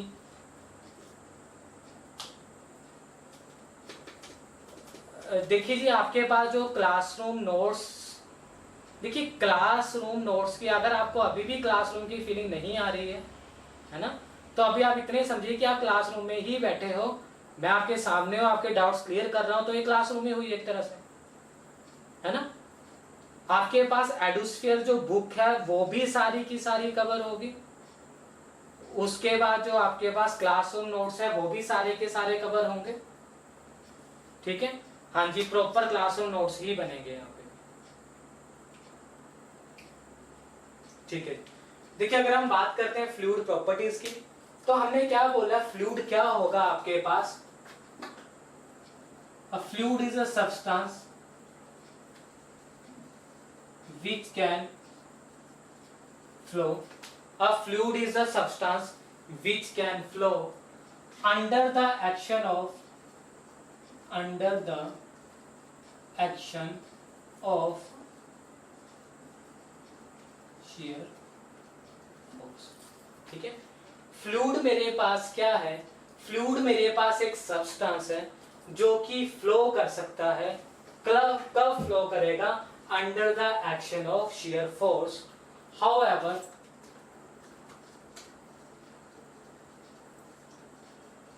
small the shear force may be applied. Fluid मेरे पास एक ऐसा सब्सटेंस है जो कि फ्लो करेगा जब हम उसके ऊपर shear फोर्स लगाएंगे, चाहे वो बिल्कुल ही स्मॉल अमाउंट ही शेयर फोर्स क्यों ना हो। That is the main difference between solid and fluid. Solid के केस के अंदर आपको उसको फ्लो करवाने के लिए, मूव करवाने के लिए आपको एक अमाउंट से ज्यादा फोर्स अप्लाई करनी पड़ेगी। But in case of a fluid with the help of small amount of shear force we can get the flow और we can get the motion. That is the main difference between solid and fluid. समझ में आ रहा है नहीं आ रहा है, ठीक है। देखिए अब मुझे आप सिंपल बताइए, मैंने ना अभी आपको एक टर्म करवाई जिसका नाम था जी मीन फ्री पाथ। किसी बच्चे को इसमें डाउट है मीन फ्री पाथ में कि क्या होता है मीन फ्री पाथ? किसी को डाउट है इसमें? सबको पता लग गया मीन फ्री पाथ क्या है? मैंने मीन फ्री पाथ क्या बोला, distance travelled by two molecules before collision. ये ए बी सी मॉलिक्यूल है, ए बी के साथ कोलाइड हो रहा है, बी सी के साथ कोलाइड हो रहा है, तो कहीं ना कहीं इन तीनों के बीच में कोलिजन हो रहा है। कोलिजन से पहले जो डिस्टेंस ट्रैवल करेंगे उसको मैंने क्या बोल दिया जी, मीन फ्री पाथ बोल दिया। इतना समझ में आया? आया समझ में? ठीक है। तो मैं क्या बोलता हूं ना, मैं कहीं पर भी एक फ्लो को एनालाइज करता हूं, मैं किसी भी फ्लो को एनालाइज कर रहा हूं। फ्लो को एनालाइज करने का मतलब क्या है, एक मेरे पास ये प्लेट है। देखिए अगर आपने एफएम को समझना है ना, एफएम को फील करना है, तो सबसे पहले तो ना आप लोगों ने अपने डिप्लोमा के अंदर, बीटेक के अंदर, एमटेक के अंदर, पीएचडी के अंदर कहीं ना कहीं आपने ताश के पत्ते खेले होंगे। ताश के पत्ते खेले, ठीक है। तो उन ताश के पत्तों की अगर मैं बात करता हूं तो ये मेरे पास पैक ऑफ कार्ड्स होंगे।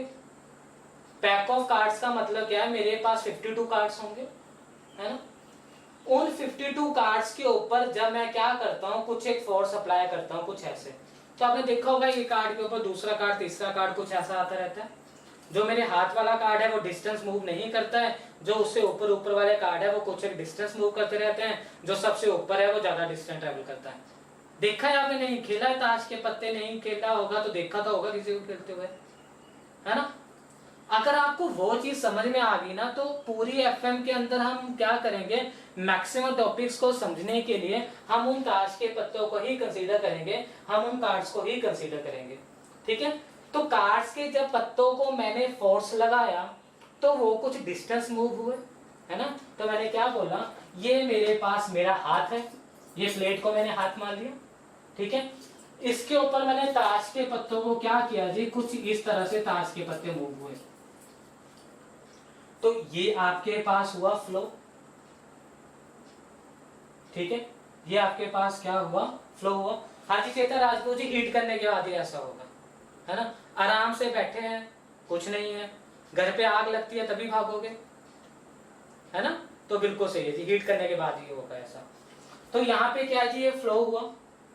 तो जब भी हम कभी फ्लूइड को एनालाइज करते हैं, तो जितने पोर्शन के अंदर हम उसे एनालाइज करेंगे, उस पोर्शन को हम सिंपली क्या बोलेंगे, उसको हम बोलेंगे कैरेक्टरिस्टिक्स लेंथ। कैरेक्टरिस्टिक्स लेंथ का सिंपली मतलब क्या होगा, जहां पे हम क्या करेंगे, फ्लूइड की स्टडी को पूरा का पूरा हम एनालाइज करेंगे। तो इस रीजन के अंदर फ्लूइड के अंदर क्या क्या बिहेवियर हुआ, मैंने उसको स्टडी किया, स्टडी कर लिया, तो उस लेंथ को हम सिंपली क्या बोलेंगे, कैरेक्टरिस्टिक्स लेंथ बोलेंगे। अब मुझे सिंपली बताइए, आपको मीन फ्री पाथ और कैरेक्टरिस्टिक्स लेंथ दोनों चीजें समझ में आई। फ्लूइड को आपने एनालाइज किया, जितनी फील्ड के अंदर आपने फ्लूइड को एनालाइज किया उसे हमने क्या बोल दिया जी, कैरेक्टरिस्टिक्स लेंथ बोल दिया। समझ में आया इतना या नहीं आया, ठीक है। अब आपने फ्लूइड मैकेनिक्स पढ़ना है, तो फ्लूइड मैकेनिक्स का कोई फादर तो होगा। Who is the father of fluid mechanics, who is the father of strength of material, तो कोई तो होगा जिसने बोला इसको फ्लूइड मैकेनिक्स बोलो, ठीक है। तो जब भी कभी हम फ्लूइड मैकेनिक्स को स्टडी करते हैं, तो फ्लूइड मैकेनिक्स की जिसने इन्वेंशन की, फ्लूइड मैकेनिक्स की जिसने इन्वेंशन की, या फ्लूइड मैकेनिक्स का जो फादर है, उससे हम क्या बोलते हैं जी, नुटसन बोलते हैं। उस साइंटिस्ट का नाम क्या है, नुटसन, और उसी के नाम से क्या बना जी, नुटसन नंबर, जिसे कि हम किससे डिनोट करते हैं जी, KU से डिनोट करते हैं। तो KU को हम सिंपली क्या बोलते हैं, it is nothing but simply is equal to mean free path divide by the characteristics length. Knudsen number is nothing but simply the mean free path divided by the characteristics length. Mean free path lambda, characteristics L. तो Knudsen number किसके equal है, ठीक है जी। Exam में Maxwell time पूछा था, बड़ी Knudsen number. जवाब बोलो सर यही में क्या है, गेट के अंदर क्या है, ऑब्जेक्टिव अंदर पूछ लेते हैं जी, बड़ी Knudsen नंबर। हाँ जी सुशांत जी, मेन फ्री पाथ समझ लीजिए, नहीं समझ पाया कोई दिक्कत नहीं है जी। देखिए मेन फ्री पाथ का मैंने सिंपली क्या बोला, मेरे पास दो गैस के मॉलिक्यूल्स हैं। अगर आपको अभी भी ये समझ आ रहा है ना, मेरी बात को थोड़ा सा ध्यान से समझना। मान लीजिए कि अभी आप क्लासरूम के अंदर बैठे हैं, क्लासरूम के अंदर बैठे हैं, क्लासरूम के अंदर जो बच्चों की बैठने की कैपेसिटी है, वो मैं मान लेता हूं कि एक क्लास के अंदर 100 स्टूडेंट बैठ सकते हैं, ठीक है। लेकिन अभी क्लासरूम के अंदर 30 स्टूडेंट बैठे हैं, बैठ सकते हैं 100, बैठे हैं 30, ठीक है। मैं क्या करता हूं, उस पूरे के पूरे रूम को मैं बंद कर देता हूं, मतलब कि आप एक बार अंदर चले गए, आप बाहर नहीं भाग सकते, ठीक है। और मैं क्या करता हूं, उस क्लासरूम को आग लगा देता हूं। मैं जब उस क्लासरूम को आग लगाऊंगा, पहले तो आप आराम से बैठे रहोगे, लेकिन आपके बॉडी की एक कैपेबिलिटी होगी, एक कैपेसिटी होगी उस टेम्परेचर को वियर करने की। तो जैसे जैसे टेम्परेचर बढ़ता जाएगा, आप लोग क्या करोगे, भागना स्टार्ट करोगे, ठीक है। 30 से कोई इधर बैठा है, कोई उधर बैठा है, अलग अलग जगह बैठे हैं, मैंने आग लगा दिया, आपने भागना शुरू कर दिया। जैसे जैसे टेम्परेचर बढ़ता रहेगा, आप बोलोगे सर कुछ तो दिखाई नहीं दे रहा, मैं तो सिर्फ भाग ही रहा हूं, बोलोगे ऐसा, नहीं बोलोगे, ठीक है। और भागते भागते आप दो बच्चे आपस में टकरा जाएंगे, टकराएंगे या नहीं टकराएंगे, मान लीजिए ऐसा होगा। ऐसा तो मैंने क्या बोला कि दो स्टूडेंट आपस में टकराए, और उन्होंने आपस में टकराने से पहले कुछ एक डिस्टेंस ट्रैवल किया। The distance travelled bye two molecules before collision. आपस में टकराने से पहले मॉलिक्यूल जो डिस्टेंस ट्रेवल करेंगे उसे मैं बोलता हूँ मीन फ्री पाथ जी। बताइए जी, आया समझ में या नहीं आया? नहीं आया, मैं फिर से रिपीट करता हूँ, दूसरी एग्जांपल देता हूँ आपको कोई। बताइए जी, समझ में आया या नहीं आया?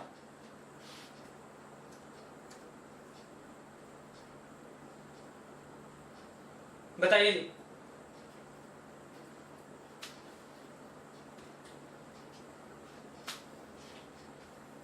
ठीक है जी, उसे मैं क्या बोलता हूँ? मीन फ्री पाथ बोलता हूँ।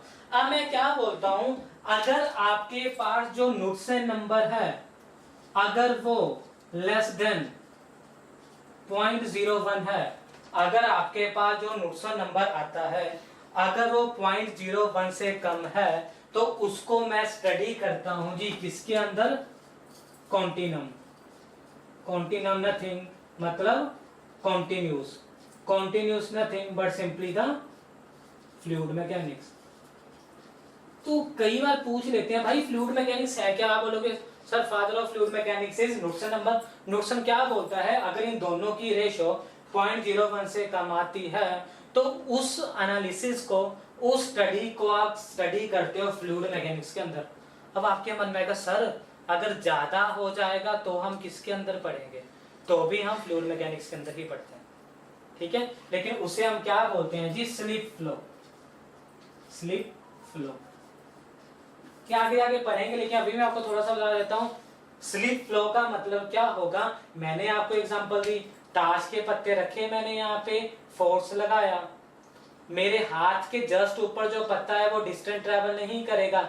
इन केस मेरे हाथ से साथ जो टच में पत्ता है वो भी डिस्टेंस ट्रेवल करता है, लेकिन मेरा हाथ जो है वो स्टैटिक है, तो उस फ्लो को मैं क्या बोलता हूँ जी? स्लिप फ्लो बोलता हूँ। आया समझ में? नहीं आया? तो अगर आपके पास 0.01 to 10 के अंदर नुडसन नंबर आता है तो उस फ्लो को मैं क्या बोलता हूँ जी? स्लिप फ्लो बोलता हूँ। और ऐसे समझिए ऑब्जेक्टिव में मैक्सिमम टाइम में पूछा जाता है, अगर नुडसन नंबर 0.01 से कम है तो आप उसको किसके अंदर स्टडी करोगे? आप बोलोगे नुडसन नंबर 0.01 से कम है, सर जी हम कॉन्टिनम के अंदर पढ़ेंगे। उसने बोला नुडसन नंबर 0.01 से 10 के बीच में, आपने बोला 10 के बीच में, तो आप किसके अंदर पढ़ोगे जी? स्लिप फ्लो के अंदर पढ़ेंगे जी। हाँ जी जल्दी से बता दीजिए, आपको समझ में आया है? फिर से रिपीट करूं, चलें आगे।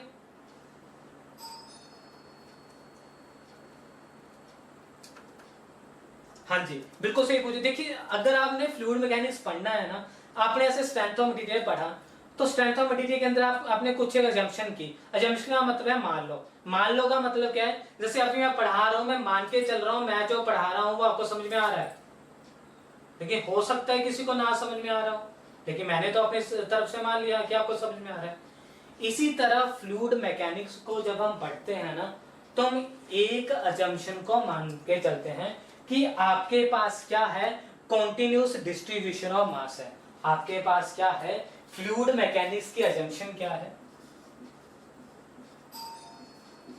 फ्लूइड मैकेनिक्स की अजम्पशन क्या है? Continuous distribution of mass. मतलब क्या है? No voids. नो वॉइड का मतलब क्या है ना, जो मॉलिक्यूल है वो आपके पास क्या है? वो आपके पास कॉन्टिन्यूटी डिस्ट्रीब्यूट है, मतलब कोई भी खाली पार्ट्स उनके बीच में नहीं है। तो ये ना अजम्पशन मान के चलते हैं। कहीं पे आप मानोगे सर मैं फ्लो को ऐसा क्यों मान लूं, है ना? क्वेश्चन ना त्याग कीजिए, आपने बोला सर स्लिप फ्लो। देखिए स्लिप का मतलब आपको पता होगा, मैं स्लिप हो गया मतलब कि मैं गिर गया, है ना? तो जब भी कभी आप स्लिप कर जाते हो तो मैं क्या बोलता हूं, मैं फ्लोर की एग्जांपल लेता हूं, फर्श से गिर जाते हो तो ये रहा आपका फ्लोर। फ्लोर क्या है? स्टैटिक है ना? मैंने इसके ऊपर कोई फ्लूइड फ्लो करवाया, है ना? आप पानी के गिलास से पानी को बाहर निकाल दीजिए, आप क्या देखोगे? गिलास की बाउंड्री के साथ ना कुछ एक पानी की बूंदे रह जाएंगी। देखा है एक्सपेरिमेंट? नहीं देखा तो अभी आप घर पे बैठे होंगे, एक पानी का गिलास उठाइए, गिलास को खाली कर दीजिए, और गिलास की बाउंड्री के साथ पानी की कुछ एक बूंदे रहेंगी ना? आप सिंपल बोलोगे सर ये तो इसका चिपका हुआ है। आपके पास पानी जो है ग्लास की बाउंड्री के साथ चिपका हुआ है, बोलोगे ऐसा? क्लियर है? मैं क्या बोलता हूं, अगर पानी जो है, अगर फ्लूइड जो है बाउंड्री के साथ नहीं चिपकता, नहीं चिपकता मतलब जैसे बाकी फ्लो हुआ वो भी फ्लो हो जाएगा, तो उसे मैं बोलता हूँ स्लीप फ्लो बोलता हूँ। ठीक है करो जी। नहीं पिंक मार्कर रेड मार्कर नहीं दिखाई दे रहा है ढंग से, कोई दिक्कत नहीं है जी। बताइए जी, क्वेश्चन है कि आया आपको समझ में स्लीप फ्लो क्या है? क्वेश्चन है कि बताइए समझ में आया आपको स्लीप फ्लो क्या है, या फिर से डिफाइन करो? बिल्कुल सही है, करें आगे स्टार्ट। हाँ, फ्लूइड का मतलब समझ में आ गया।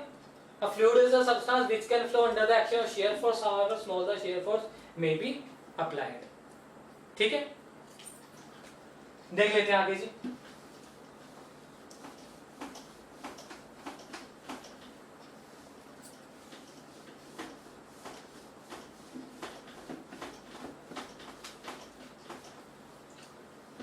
देखिए अभी ना मैंने आपको जब हमने मैकेनिक्स स्टार्ट किया तो मैकेनिक्स के अंदर हमने क्या किया, मैंने आपको 3 तरह का बताया कि आपके पास वो रेस्ट पे होगा, काइनेमेटिक्स होगा, डायनामिक्स होगा, है ना। उससे पहले मैंने आपको मैटर के बारे में बताया कि सॉलिड को डिस्कस करेंगे हम, फ्लूइड को करेंगे, है ना। तो आप मुझे सिंपल बताइए ना, आपने ब्रिज कंस्ट्रक्शन देखा होगा या आपने ब्रिज देखा होगा? हाँ जी, एफएम की इन्वेंशन किसने की, कब हुआ, क्या? देखिए अगर मैं बात करता हूँ फ्लूइड मैकेनिक्स की ना, फ्लूइड मैकेनिक्स कब से स्टार्ट हुआ? फ्लूइड मैकेनिक्स स्टार्ट हुआ आज से 5000 साल पहले। 5000 साल पहले का मतलब क्या है? तो जो फ्लूइड मैकेनिक्स के अंदर हम कुछ एक टर्मिनोलॉजी को पढ़ेंगे वो हम तब की पढ़ेंगे जब एडम्स ब्रिज बन रहा था। एडम्स ब्रिज का मतलब क्या है? जब आपने राम सेतु सुना होगा, है ना, रावण राम की लड़ाई के अंदर वो राम सेतु बना था। तो राम सेतु के अंदर भी हमने कुछ एक कंसेप्ट किसके बनाए हैं जी? किसके? फ्लूइड मैकेनिक्स के।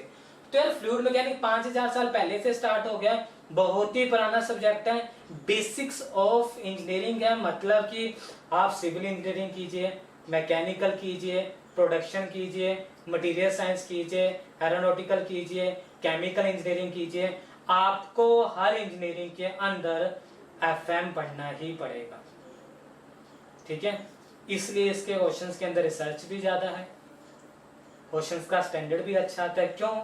क्योंकि इसके अंदर रिसर्च ज्यादा है। कुछ एक आपके कोर सब्जेक्ट होंगे तो उसके अंदर आपकी फील्ड ही रिसर्च करेगी। तो ये बेसिक ऑफ इंजीनियरिंग है, तो इसके अंदर हर तरह से आपकी रिसर्च होती रहेगी, तो इसके अंदर मैक्सिमम डेवलपमेंट होती रहती है। ठीक है, तो ऐसे इसकी कोई एग्जैक्ट डेट नहीं कि फ्लूइड मैकेनिक्स की इन्वेंशन कब हुई, लेकिन 5000 साल पहले से इसका काम चल पड़ा है। कब से? जब से राम सेतु। राम सेतु से ही हमें किसकी डेफिनेशन मिलती है? प्रेशर की मिलती है। जब आएगा तो मैं आपको बताऊंगा क्यों मिलती है, कैसे मिलती है, क्या होगा। इतना आ रहा है समझ में? ठीक है, अब आप लोग मुझे एक सिंपली बताइए, जो मेरे पास ब्रिज कंस्ट्रक्शन होगी, ब्रिज देखा है आपने, पुल बनता हुआ, ब्रिज जो है वो किसकी एग्जांपल है? रिजिड बॉडी है या रेजिस्टेंट बॉडी है? ब्रिज जो है वो रिजिड बॉडी है या रेजिस्टेंट बॉडी है? ब्रिज रिजिड बॉडी है या रेजिस्टेंट बॉडी है? ह्यूमन बॉडी की बात करता हूं, मानव का शरीर क्या है? हमारी बॉडी क्या है? रिजिड है। घर वाले आपको बोल देते होंगे ढीठ है, कुछ नहीं करता। ढीठ का मतलब रिजिड।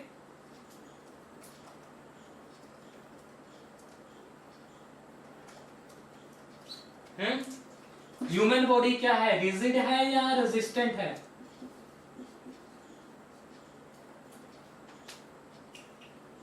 हाँ जी सुशांत जी, आपने बोला जी रेजिस्टेंट। लिख लीजिए, आप किसकी बात कर रहे हो? ब्रिज की बात कर रहे हो, ह्यूमन बॉडी की बात कर रहे हो? तो प्लीज थोड़ा सा लिख लीजिए कि मुझे भी समझ में आ जाए। हाँ जी करुण जी, ये किसका बोला है आपने? रेजिस्टेंट किसका है?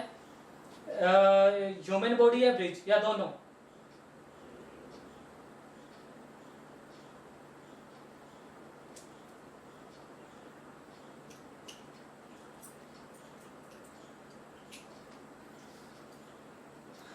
Deepak Kumar ji, resistant body, human body, ठीक है जी।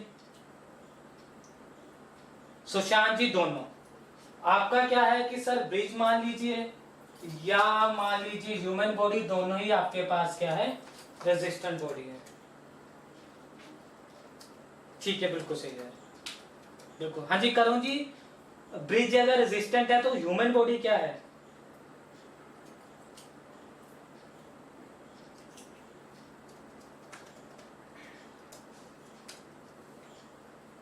करुण जी, ह्यूमन बॉडी रिजिड है।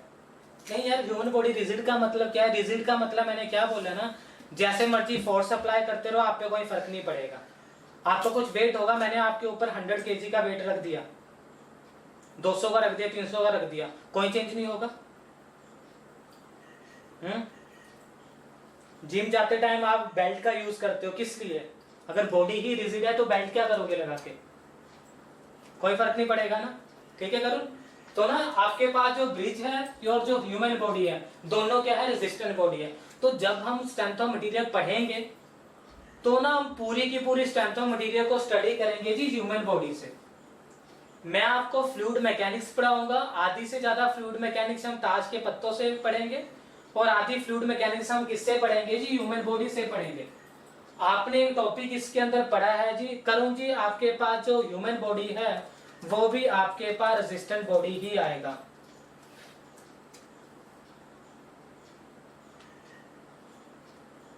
ह्यूमन बॉडी आपके पास रेजिस्टेंट बॉडी ही आएगा करुण जी, रिजिड नहीं है ना। फॉर एग्जांपल आपने एक ना, अभी मैंने एफएम के अंदर आपको एक टॉपिक लिखवाया flow through pipe. Flow through pipe लिखवाया मैंने। फ्लो थ्रू पाइप के अंदर क्या है? किसी पाइप के अंदर फ्लो होना, उसे मैं बोलता हूं फ्लो थ्रू पाइप। किसी पाइप के अंदर फ्लूइड का फ्लो होना, उसे मैं बोलता हूं फ्लो थ्रू पाइप। समझ में आ रहा है? अब मैं ह्यूमन बॉडी है, आपने सुना होगा भाई तेरे अंदर खून चल रहा है या नहीं चल रहा है? खून नहीं चलेगा तो मर जाएंगे, ऐसा होगा?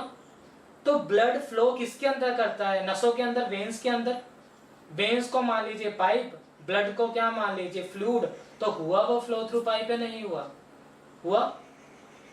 मैं आपके ब्लड के फ्लो को रोक देता हूं, आपकी बॉडी में कुछ चेंज आएगा? आएगा ना। वही चेंज आपका पाइप के अंदर आता है।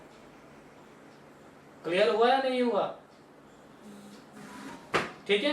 तो इन सबको हम क्या करेंगे, इससे हम कंपेयर करते हुए चलते जाएंगे और चीजों को हम क्या करते हैं, कवर करते रहेंगे। तो अभी आपने क्या रखना है? Bridge resistant body, human body resistant body. Bridge को हम स्टडी करेंगे सोम के अंदर, ह्यूमन बॉडी को हम स्टडी तो नहीं करते हैं, लेकिन ब्रिज की कंस्ट्रक्शन तो आधे इंजीनियर ने देखी भी नहीं होगी, की भी नहीं होगी, लेकिन अपने शरीर का तो आपको पता होगा। तो इससे अगर हम कंपेयर करेंगे तो आपको जो है वो ब्रिज भी साथ साथ में समझ आता रहेगा, तो थोड़ा सा अपनी बॉडी का ही फंक्शन आपको जो है वो क्लियर होता रहेगा। क्लियर है इतना? किसी को कोई डाउट इसमें? चले आगे।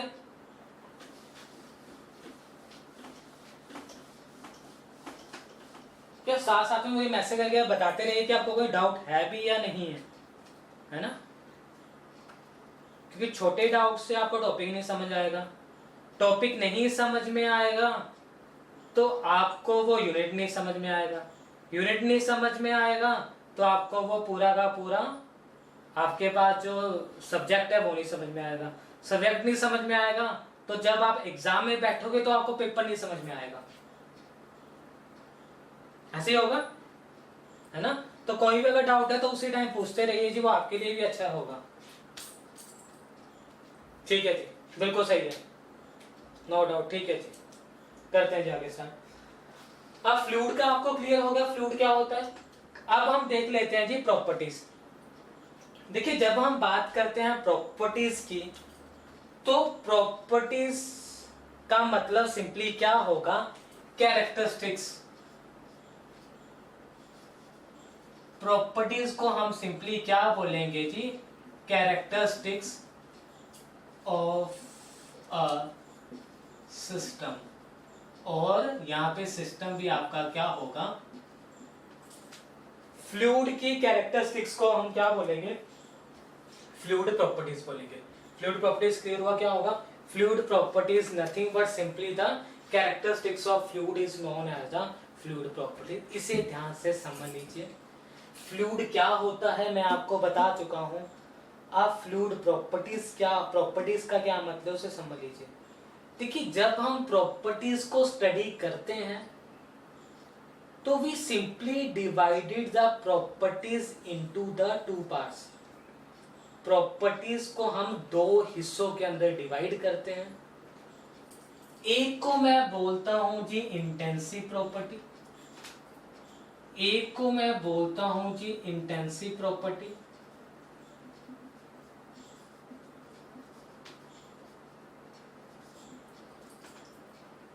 दूसरे को मैं बोलता हूं जी एक्सटेंसिव प्रॉपर्टी, एक्सटेंसिव। ये वाला जो प्रॉपर्टीज है ना, सिंपल प्रॉपर्टीज, फ्लूइड प्रॉपर्टीज नहीं, जो सिंपल आपको प्रॉपर्टीज बता रहा हूँ, ये मिसलेनियस टॉपिक्स में आएगा। मिसलेनियस का मतलब क्या है, कहीं पर भी आपको लिखा होगा ना कि आपको बेसिक ऑफ इंजीनियरिंग पूछा जाएगा, तो बेसिक ऑफ इंजीनियरिंग में ना इससे एक प्रॉब्लम बनती ही बनती है मैक्सिमम एग्जाम के अंदर, ठीक है। तो ना फ्लूइड प्रॉपर्टीज की नहीं मैं बात कर रहा हूँ, सिंपल प्रॉपर्टीज। प्रॉपर्टीज ये वाला टॉपिक जो है वो बेसिकली किसका टॉपिक है, बेसिक ऑफ इंजीनियरिंग का टॉपिक है। मैंने आपको पहले ही बताया है, यहाँ पे हम सब कुछ कवर करेंगे, चाहे वो बेसिक हो, चाहे वो एडवांस हो, चाहे वो 0 लेवल हो या उससे भी कम लेवल का हो, तो वो सारी की सारी चीजें जो हम यहाँ पे कवर करेंगे। तो मेरे पास क्या इंटेंसिव प्रॉपर्टी और एक्सटेंसिव प्रॉपर्टी। इंटेंसिव प्रॉपर्टी की अगर मैं बात करता हूं तो इंटेंसिव प्रॉपर्टी का दूसरा नाम होता है इंट्रिंसिक प्रॉपर्टी, इंट्रिंसिक प्रॉपर्टी, ठीक है, ये इसका दूसरा नाम है। सॉरी आपको मार्कर, रेड मार्कर नहीं दिखाई दे रहा है ना। इंटेंसिव प्रॉपर्टी का दूसरा नाम क्या है, देखिए यहाँ पे जो मैं मार्कर यूज कर रहा हूँ ना, रेड मार्कर, रेड मार्कर में आप रेड की जगह मैं ब्लू मार्कर यूज करूंगा। तो जहां पर मैं ब्लू मार्कर का यूज करूंगा, ब्लू और रेड का सिंपली मतलब क्या होगा कि यार एग्जाम के अंदर ना ये क्वेश्चन पूछा गया है, वहां पे हम क्या करते हैं, ब्लू है मैं रेड मार्कर यूज करूंगा, ठीक है। तो मतलब ये पूछा गया है, पूछा जा सकता है और मैक्सिमम पूछा जाता है, तो ये उसका मतलब रहेगा। तो इंटेंसिव का मतलब सिंपली क्या आ गया जी, इंटेंसिव का मतलब आ गया जी इंट्रिंसिक प्रॉपर्टी, ठीक है। एक्सटेंसिव को हम बोलते हैं जी एक्सटेंसिव प्रॉपर्टी। एक इंट्रिंसिक प्रॉपर्टी है, दूसरी क्या है मेरे पास एक्सटेंसिव प्रॉपर्टी है, ठीक है चेतन जी, हाईलाइट कर लेना आप, एक्सटेंसिव प्रॉपर्टी, ठीक है। इंटेंसिव प्रॉपर्टी कौन सी प्रॉपर्टी होती है, इंटेंसिव प्रॉपर्टी वो प्रॉपर्टी है जो कि इंडिपेंडेंट ऑन मास और साइज ऑफ द सिस्टम। ऐसी प्रॉपर्टी ना जो कि सिस्टम के मास और साइज के ऊपर डिपेंड नहीं करती है, उन प्रॉपर्टीज को हम क्या बोलते हैं जी, इंटेंसिव प्रॉपर्टी बोलते हैं, ठीक है। इंडिपेंडेंट ऑन मास और साइज ऑफ द सिस्टम, ऐसी प्रॉपर्टी जो कि इंडिपेंडेंट होती है किसके ऊपर, मास और साइज के ऊपर। आप लोग नहीं सर मुझे नहीं समझ में आ रहा है, तो सिर्फ 2 मिनट रुकिए जी, सारा का सारा समझ में आ जाएगा। इसकी मैं आपको एग्जांपल लिखवाऊंगा और उसका हम विद प्रूफ भी देखेंगे। तो मैं क्या बोलता हूँ, इंडिपेंडेंट ऑन मास और size of the system.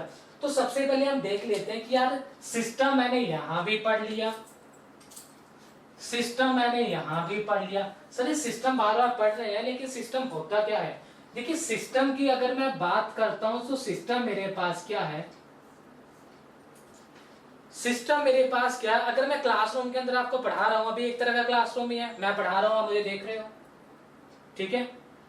Classroom के अंदर हम क्या बोलते हैं कि सिस्टम है, क्या बोलूंगा, एक ऐसा रीजन और स्पेस जहां पे हम किसी भी स्टडी को फोकस करते हैं, एनालाइज करते हैं। फॉर एग्जांपल क्लासरूम के अंदर हम पढ़ते हैं तो उसे हम सिंपली क्या बोलेंगे जी, सिस्टम बोलेंगे, उसे हम सिंपली क्या बोलेंगे जी, सिस्टम बोलेंगे। सिस्टम क्या होगा, it is a region in space upon which studies focus और कंसंट्रेटेड, ठीक है। स्पेस के अंदर कोई भी एक ऐसा रीजन जहां पे हम किसी भी स्टडी को फोकस करते हैं, एनालाइज करते हैं, उसे मैं क्या बोल दूंगा जी, सिस्टम बोल दूंगा, ठीक है। तो ये मेरे पास रहा क्लासरूम, इसके अंदर मैं स्टडी करूंगा तो उसे मैं क्या बोलूंगा जी, सिस्टम बोलूंगा, ठीक है जी। मैं हूं ह्यूमन बॉडी है, सांस ले रहे हैं कहाँ जी, अपने सिस्टम के अंदर ही हो रहा है ना। पेट दर्द हो रहा है कहाँ हो रहा है भाई, सिस्टम खराब है, कहाँ है जी, पेट दर्द है। आ गया समझ में, तो सारा का सारा क्या है, सिस्टम है। Anything external to the system, system के बाहर कुछ भी है उसे आप क्या बोलते हैं, सराउंडिंग, ठीक है। दुनिया जाए बाहर में, दुनिया जाए बाहर का मतलब क्या है, दुनिया क्या है, सराउंडिंग है, ठीक है। सिस्टम और सराउंडिंग को अलग किया, किसने अलग किया, तो वो क्या आ जाएगी उसकी बाउंड्री। आया समझ में? नहीं आया? एक आ गया सिस्टम, एक आ गया सराउंडिंग, एक आ गया बाउंड्री। तो मैंने क्या बोला, सिस्टम क्या है, it is a region in space upon which studies focus और कंसंट्रेटेड, ठीक है। उसके बाद anything external to the system is known as surrounding. System के बाहर कुछ भी होगा उसे हम क्या बोल देंगे, सराउंडिंग बोल देंगे। The separation between system and surrounding is known as the boundary, ठीक है। अब मुझे सिंपली बताइए,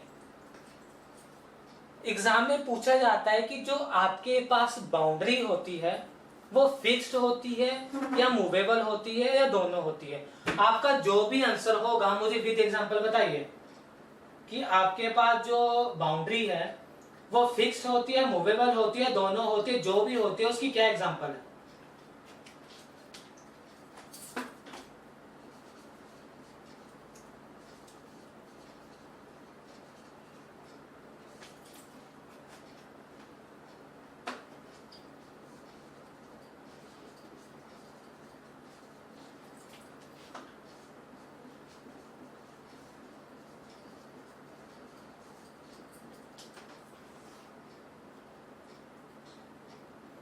तो बाउंड्री कैन इधर बी फिक्स और it can be movable. For example मेरे पास क्लासरूम में 100 स्टूडेंट बैठ सकते हैं, मैं बोलता हूँ 100 चेयर ही लगेंगे उस पे, मैं बोलते हैं 10 चेयर और लगा दो, तो ऐसा तो नहीं आप दीवार को थोड़ा आगे कर दोगे, फिक्स रहेगा।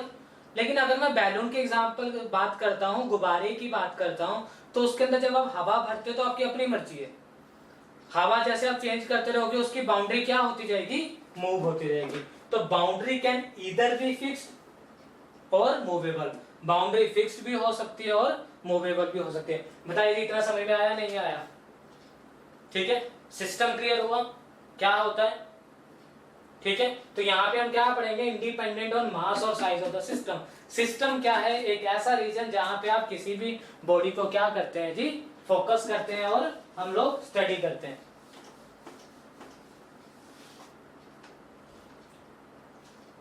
ठीक है जी। अब हम देख लेते हैं कि इंटेंसिव प्रॉपर्टी होती क्या है, इंटेंसिव प्रॉपर्टी की एग्जांपल क्या है, ठीक है। अब मुझे मैसेज करके बताते रहिए आपको समझ में आ रहा है, कोई डाउट है? हाँ जी दीपक जी बिल्कुल सही आ रहा है समझ में, अच्छी बात है। किसी को कोई डाउट आ रहा है तो अभी साथ साथ में क्लियर करते रहिए, पूछते रहिए।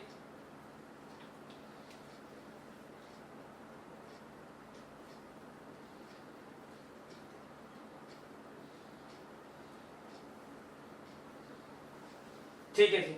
जब मैं बात करता हूं इंटेंसिव प्रॉपर्टी की, इंडिपेंडेंट ऑन मास और साइज ऑफ द सिस्टम, तो इसकी जो एग्जांपल्स हैं वो आपके पास क्या रहेगी, ठीक है जी।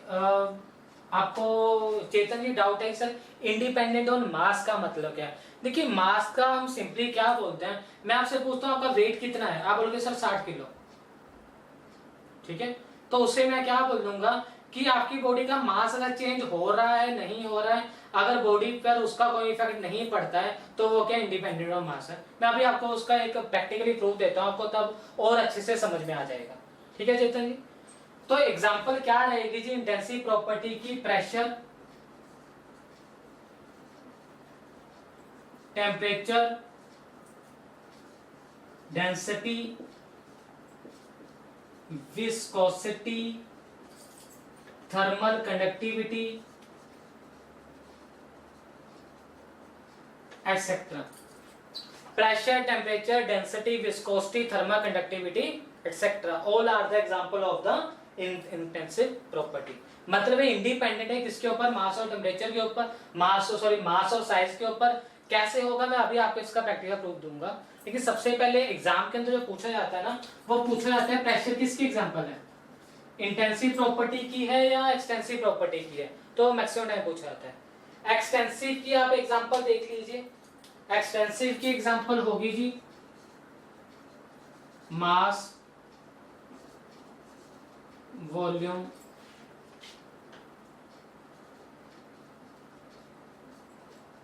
मोमेंटम, ठीक है।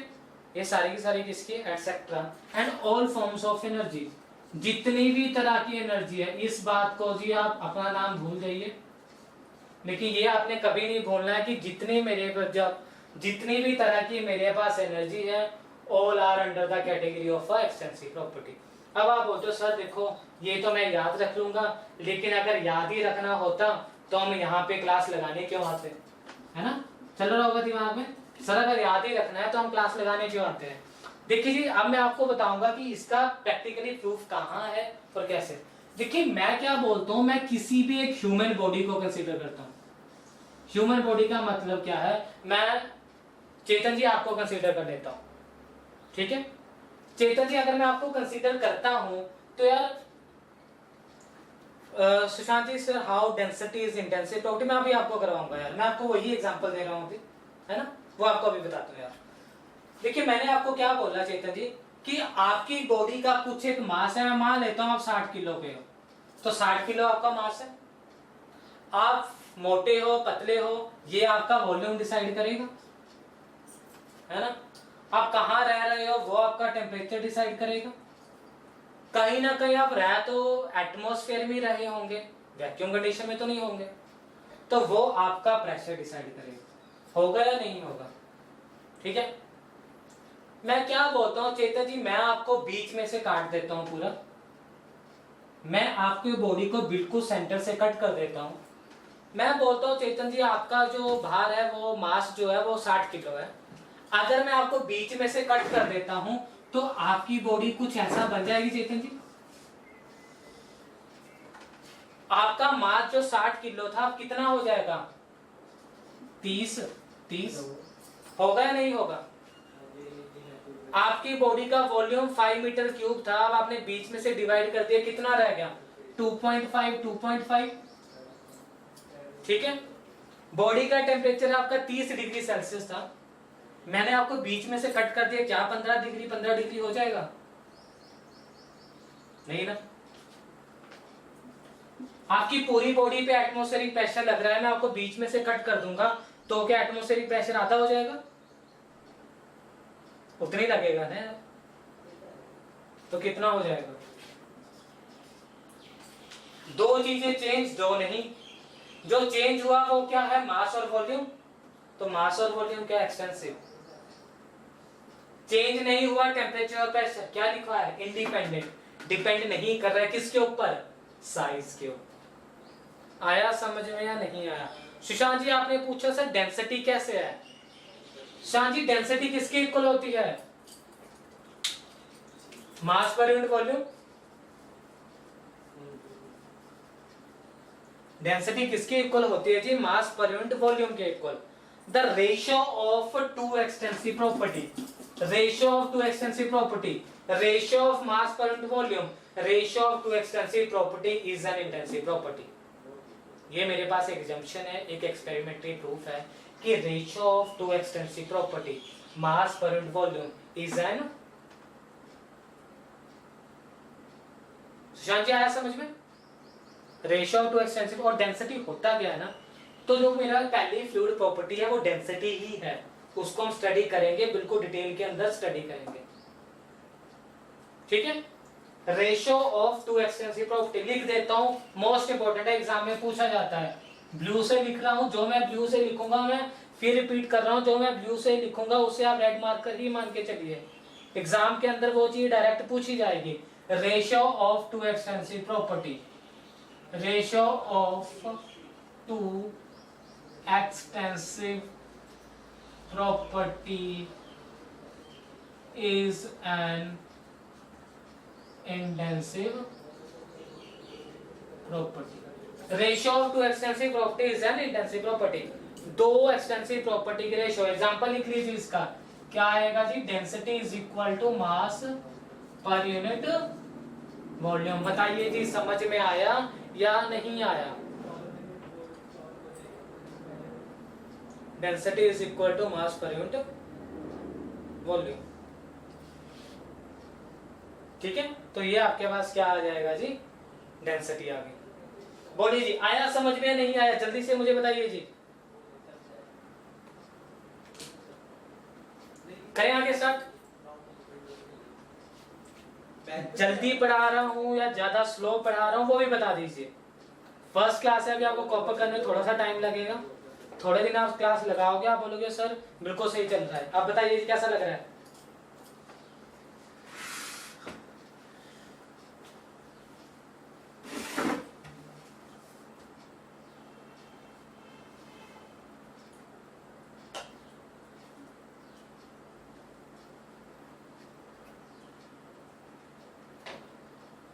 चलिए जी आगे स्टार्ट करते हैं।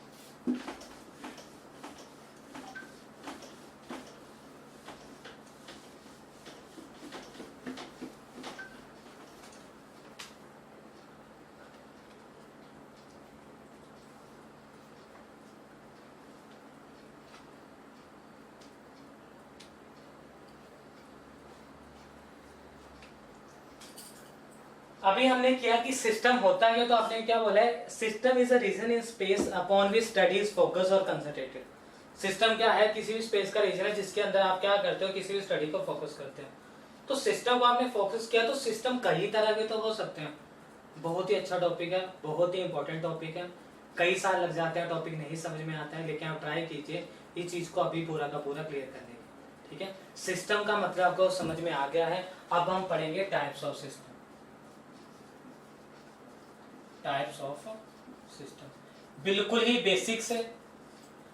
अभी हमने फर्स्ट चैप्टर स्टार्ट नहीं किया, मैं अभी आपको सिर्फ प्रॉपर्टीज का मतलब पढ़ा रहा हूं। अभी हमने चैप्टर स्टार्ट नहीं किया है कि फ्लूइड प्रॉपर्टीज में कौन कौन से टॉपिक है। अभी मैं सिर्फ आपको प्रॉपर्टी का नोमेनक्लेचर करवा रहा हूं, उसी के अंदर ये सारी चीजें आएंगी। ठीक है, तो टाइप्स ऑफ, अगर मैं सिस्टम की बात करता हूं, basically system is divided into 3 category. एक को मैं बोलता हूं जी क्लोज सिस्टम, एक को मैं बोलता हूं जी ओपन सिस्टम, एक को मैं बोलता हूं जी आइसोलेटेड सिस्टम। डीएमआरसी का कभी एग्जाम देने जाओगे, ऐसा हो ही सकता है कि उसके अंदर इनका नाम पूछा गया हो। क्लोज सिस्टम क्या है, ओपन क्या है, आइसोलेटेड क्या है। ठीक है, ये तो आपके पास हो गया जी टाइप्स। इनको जो मैं डिफाइन करता हूं वो मैं करता हूं with respect to energy transfer and with respect to mass transfer. With respect to energy transfer and with respect to mass transfer. ठीक है, ध्यान से समझना। जब भी कभी, अभी मैं क्लास लेक्चर ले रहा हूं, यहाँ पे नंबर ऑफ स्टूडेंट बैठे हैं यहाँ पे, ऐसा तो नहीं है सबको लेक्चर समझ में आ रहा होगा, और ऐसा भी नहीं है कि किसी को लेक्चर समझ में नहीं आ रहा होगा। ठीक है, लेकिन इतना जरूर है कि 2 से 4 बजे तक आप बैठे हो, तो किसी को भूख लग रही होगी, किसी को नींद लग रही होगी, किसी को कुछ काम याद आ रहा होगा, है ना। आपकी एनर्जी तो जरूर ट्रांसफर हो रही है, आया समझ में। ठीक है, भूख लग रही होगी तो मतलब कुछ एनर्जी ट्रांसफर हुई तभी भूख लग रही है। ठीक है, मास ट्रांसफर का मतलब क्या है, मैं आपको पढ़ा रहा हूं ना, लेकिन यार यहां नहीं जा रहा है, आपको समझ में नहीं आ रहा है। आप लोग मेरे से डाउट पूछते हो, कब पूछते हो कि मैंने कुछ आपको डिलीवर किया, आपने यहां ट्रांसफर किया, और यहां ट्रांसफर करने के बाद इसने कुछ डाउट बोला और आपने क्या किया, वही डाउट मुझसे पूछा। ऐसा होता है ना। यहां नहीं गया तो क्या डाउट आएगा, नो स्टडी नो कंफ्यूजन, यही रहेगा। ठीक है, समझिए बात को। ऐसा system in which there is energy transfer but there is no mass transfer, उन बॉडीज को मैं क्या बोलता हूँ, क्लोज सिस्टम। आप बोलोगे सर एग्जाम के अंदर क्या ये एग्जांपल देंगे हम कि सर ने पढ़ाया मुझे समझ नहीं आया तो ये क्लोज सिस्टम हुआ? नहीं देंगे, ये सिर्फ कंसेप्ट क्लियर करने के लिए। एग्जाम में क्या डेफिनेशन आएगी, क्या पूछा जाता है, वो मैं आपको सभी अभी क्लियर करूंगा। लेकिन पहले हम जान लेते हैं कि क्लोज सिस्टम होता क्या है। समझ में आया? मैंने आपको पढ़ाया, आपको कुछ नहीं समझ में आया, आपके अंदर ही नहीं घुसा, तो वो क्या आ जाएगा जी, क्लोज सिस्टम। लेकिन आपको भूख लगी, कुछ हो गया, वो आपका क्या हुआ, एनर्जी ट्रांसफर हुई। ओपन सिस्टम क्या है, एनर्जी तो ट्रांसफर देखिए जी होगी ही होगी। ठीक है, मास का क्या मतलब है, मैंने आपको पढ़ाया, आपने अंदर यहाँ पे दिमाग में गया, कुछ डाउट आया, आपने मेरे से पूछा, तो क्या हो रहा है, मास का ट्रांसफर हो रहा है। सर अभी ये नहीं आया, अभी ये डाउट है, जो आप डाउट पूछते हो, तो वो क्या हुआ जी, mass transfer. Energy transfer, mass transfer, तो उसे मैं क्या बोलता हूँ जी, ओपन सिस्टम। देखिए जो आइसोलेटेड सिस्टम है ना, ये हाइपोथेटिकल है। हाइपोथेटिकल का मतलब क्या है कि ना तो एनर्जी ट्रांसफर हो रही है, ना तो मास ट्रांसफर हो रहा है। ठीक है, आप 2 से 4 बैठे हो, सर जैसे मैं 2 बजे बैठा था वैसे ही मैं 4 बजे उठ रहा हूं, ना तो मुझे नींद आई, ना ही मुझे समझ में आया। आप में से कोई ऐसा तो नहीं होगा, कुछ ना कुछ तो चेंज हुआ ही होगा। ठीक है, तो उसे मैं क्या बोलता हूं, आइसोलेटेड सिस्टम बोलता हूं। ठीक है, isolated system is hypothetical system. अब आइसोलेटेड सिस्टम को ना मैं 2 हिस्सों के अंदर डिवाइड करता हूं। एक को मैं बोलता हूं जी टाइम डिपेंडेंट, एक को मैं क्या बोलता हूं जी, टाइम इंडिपेंडेंट। इसे थोड़ा ध्यान से समझिए। एक को मैं बोलता हूं टाइम डिपेंडेंट। हाँ जी अनमोल महाजन जी, किसी बॉडी के रेफरेंस में एग्जांपल तो बिल्कुल जी, अब ये वही आपको देने लगा हूं। मैंने आपको अभी पहले बोला कि यार पहले एक बार हमने इसका नोमेनक्लेचर देख लिया कि कैसे होगा। अब हम सारी की सारी जो लास्ट कॉलम है ना, यहाँ पे हम इसकी एग्जांपल ही लिखेंगे। तो एग्जांपल मैं आपको क्लासरूम वाली नहीं लिखवाऊंगा, एग्जांपल हम वही लिखवाएंगे जो कि एग्जाम के अंदर मैक्सिमम टाइम पूछी जाएगी। ठीक है जी, तो पहले हम बात करते हैं टाइम डिपेंडेंट की और टाइम इंडिपेंडेंट की। ठीक है, टाइम डिपेंडेंट को मैं सिंपली क्या बोलूंगा, देखिए आप लोग क्या बोलते हो कि अगर हम चाय को डालते हैं किसी थर्मस के अंदर, है ना, चाय को हम थर्मस के अंदर किस लिए डालते हैं कि चाय गर्म रहे। लेकिन जब भी आप किसी शॉप से वो थर्मस लेने जाते हैं, वो आपको क्या बोलता है कि जी 10 घंटे तक चाय जो है इसमें ठंडी नहीं होगी, 15 घंटे तक चाय ठंडी नहीं होगी, 20 घंटे तक चाय ठंडी नहीं होगी। वो कभी ऐसा नहीं बोलेगा 20 में चाय डालो और 21 में पियो, नहीं बोलेगा ना। तो ऐसी बॉडी जिनके अंदर वो ना आइसोलेटेड रहेगा कुछ एक टाइम तक, उसे मैं बोलता हूँ जी टाइम डिपेंडेंट। एग्जाम्पल इसकी क्या है, हॉट कॉफी या hot tea in a well insulated thermos flask. Anmol ji जो आप एग्जांपल पूछ रहे हो कि विद रिस्पेक्ट टू क्या होगा, वो ये है। सुशांत जी किसमें आपको ऐसा repeat once type of system. अच्छा अभी मैं रिपीट कर देता हूँ, फिर से पूरा रिपीट करता हूँ एक बार। टाइम डिपेंडेंट मैंने क्या बोला जी, हॉट टी और कॉफी ना वेल इंसुलेटेड थर्मस फ्लास्क, जो कि आपने बचपन से वो केटल देखी होगी जिसमें चाय गर्म रहती है, ठंडे का उसमें ठंडा रहेगा, मतलब टेम्परेचर चेंज नहीं होगा। ठीक है, और टाइम इंडिपेंडेंट क्या है, टाइम का जिसपे कोई इफेक्ट ना पड़े, वो क्या है, यूनिवर्स। यूनिवर्स, ठीक है, यूनिवर्स का आपको नहीं समझ में आ रहा है तो मैं फिर आपको एक एग्जांपल दूंगा। मैंने आपको लिखा था सिस्टम, उसके बाहर क्या था जी, सराउंडिंग, बीच में क्या था, बाउंड्री। ये जब सारे इकट्ठे हो जाते हैं ना तो ये किसका निर्माण करते हैं जी, यूनिवर्स का। ठीक है, लॉकडाउन में रामायण और महाभारत काफी चल रही थी, तो उसके अंदर आपने देखा होगा महाभारत स्टार्ट होने से पहले बोलता था ना मैं समय हूं, है ना, कभी नहीं रुकता। तो वो कहीं ना कहीं क्या आ जाएगा जी, यूनिवर्स के अंदर, और वो आपके पास क्या रहेगा जी, टाइम इंडिपेंडेंट रहेगा। ठीक है जी, आ गया समझ में। तो यूनिवर्स एग्जांपल है जी टाइम इंडिपेंडेंट की, और हॉट टी और हॉट कॉफी ना बैलेंस इंसुलेटेड थर्मल फ्लास्क किसकी एग्जांपल है जी, टाइम डिपेंडेंट की। ठीक है, अनमोल जी अब हम आ जाते हैं जो आप पूछ रहे हो कि सर किसी बॉडी के विद रिस्पेक्ट टू एग्जांपल बताइए। देखिए अगर मैं बात करता हूँ क्लोज बॉडी की, तो इसे समझिए एग्जाम में क्या पूछा जाता है। देखिए मैं क्या करता हूँ, मैं रेफ्रिजरेटर से, फ्रिज से, अभी गर्मियों का टाइम है ना, मैं चिल्ड वाटर की बोतल निकालता हूँ, चिल्ड वाटर की बोतल निकालता हूँ, ठंडे पानी की बोतल में बाहर निकालता हूँ। आप उस बोतल को थोड़ी देर बाहर रखिए, आप लोग क्या देखोगे, फॉर एग्जाम्पल ये मेरे पास एक ग्लास है, इस ग्लास के बाहर क्या होंगे, वो कंडेंसेशन, मतलब कि लिक्विड के मॉलिक्यूल्स आ जाएंगे। ठीक है, इस ग्लास की जगह बोतल मान लीजिए, तो आपसे पूछूंगा कि भाई ये ना बोतल के बाहर मॉलिक्यूल्स आ गए, तो बोतल के अंदर पानी कितना कम हुआ, आपका क्या आंसर होगा, आपने पानी की बोतल बाहर निकाली, बाहर पानी के मॉलिक्यूल्स आ गए, मैंने पूछा अंदर पानी कितना कम हुआ, आप क्या बोलोगे? सर कुछ नहीं, ये तो एटमॉस्फेयर के साथ इसका कुछ कनेक्शन हुआ, उसके कारण इसमें कुछ चेंज हुआ। मैंने बोला चेंज हुआ, क्या चेंज हुआ, आप क्या बोलोगे?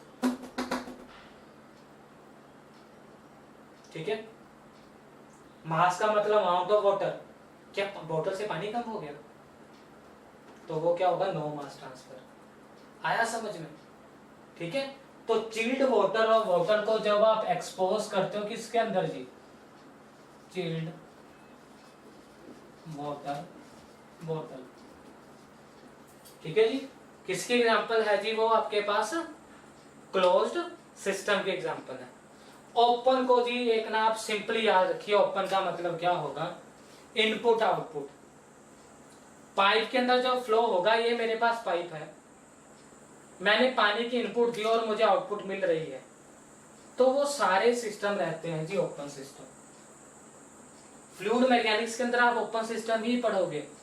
आपने हाइड्रो इलेक्ट्रिक पावर प्लांट सुना होगा, जहां पे बिजली बनती है पानी का यूज करके। अगर आप पानी का यूज करके बिजली बनाओगे तो कहीं पर आप पाइप के अंदर पानी की इनपुट दोगे, टरबाइन के रनर के ऊपर पानी की आउटपुट मिलेगी। इनपुट आउटपुट जहां पे हुआ वो किसका एग्जांपल है? ओपन सिस्टम का। नहीं समझ में आया तो पेन का मार्कर समझिए, इस मार्कर से मैं लिख रहा हूं, कब तक लिखूंगा? इसके अंदर मैं इंक डालूंगा तभी मार्कर चलेगा। इनपुट आउटपुट, जहां पे आपको इनपुट आउटपुट मिलेगी वो सारी बॉडी क्या है जी? Open system. एग्जांपल क्या है जी? टरबाइन ले लीजिए, पंप ले लीजिए and hydro electric power plant ले लीजिए। ये सारी की सारी आपके पास किसकी एग्जांपल होंगी जी? ओपन सिस्टम की। और आइसोलेटेड की क्या एग्जांपल है यार? मैं पहले लिख चुका हूं। अब बताइए अनमोल जी, आपको कोई डाउट है? कुछ नहीं समझ में आया हो? सुशांत जी आप भी बताइए, फिर से रिपीट करूं या समझ में आ गया? बता दीजिए, किसी को भी कोई डाउट है, नहीं समझ में आया तो पूछ लीजिए।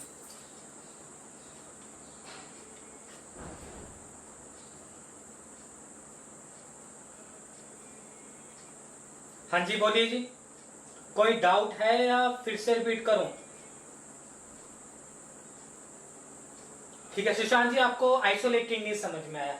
देखिए आइसोलेटेड का मतलब क्या है ना, आप अभी प्रिपरेशन स्टार्ट कर रहे हो ना, तो कई आपको ऐसे साइंटिस्ट मिलेंगे जो आपको बोलेंगे भाई पढ़ना है तो आइसोलेट हो जाओ। आइसोलेट का मतलब है दुनिया से दूर हो जाओ, ये बोलेंगे वो आपको। लेकिन आपने ना उसकी बात को सीरियस नहीं लेना है। सीरियस क्यों नहीं लेना है? क्योंकि ना बेसिकली आइसोलेटेड का मतलब होता है बिना खाए पिए तैयारी करना, ना खाना ना उठना ना सोना, जैसे है वैसे ही रहो। ऐसा तो पॉसिबल नहीं है ना। तो आइसोलेटेड सिस्टम का मतलब होता है ना खाना ना पीना ना एनर्जी ट्रांसफर, ना कुछ काम करना, ना मास ट्रांसफर। तो उसने बोला तैयारी के लिए आइसोलेट हो जाओ, उसका मतलब है ना तो तू पढ़ ना ही तो कुछ खाना पीना कर। ऐसा नहीं होगा। आइसोलेटेड का सिंपली मतलब क्या है?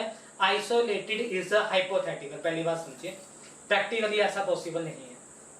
आइसोलेटेड का मतलब है no energy transfer and no mass transfer. ना ही तो एनर्जी ट्रांसफर होगी ना ही तो आपके पास मास ट्रांसफर होगा, उसे हम बोलते हैं जी आइसोलेटेड सिस्टम। पूछिए जी और कोई डाउट है?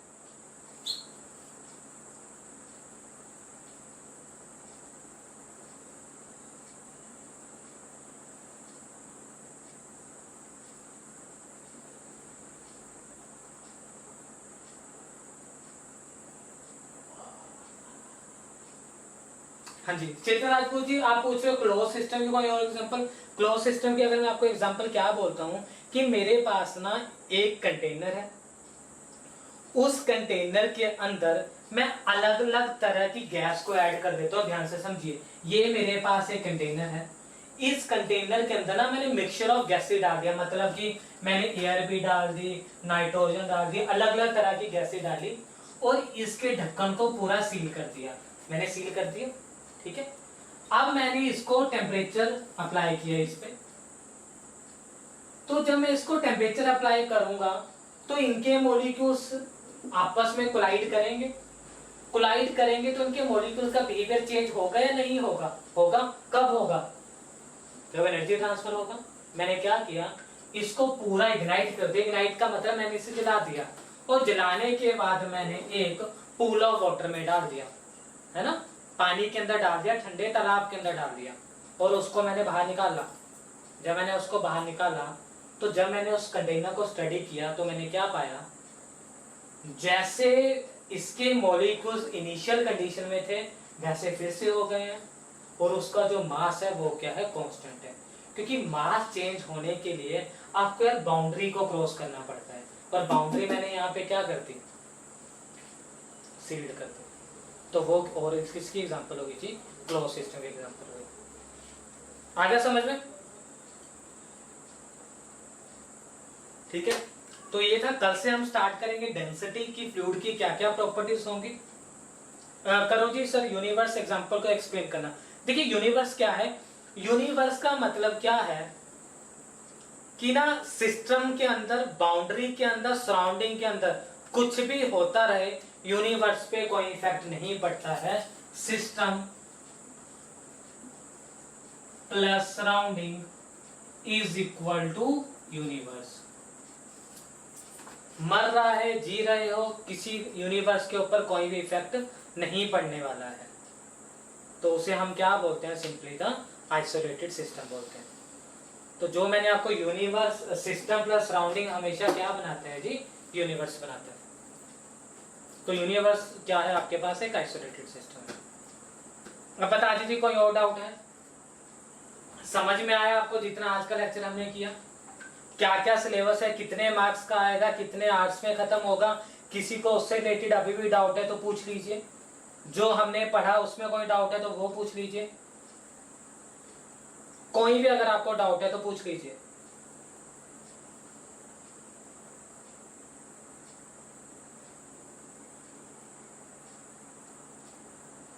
चेतन जी, जो आपको क्लासेस का है, या एक बार जिस सर से आपकी बात हुई थी एक बार आप उनसे कंफर्म कर सकते हो? हाँ, मुझे पहले चेतन जी ये बता दीजिए कि आपको क्लास समझ में आई या नहीं आई?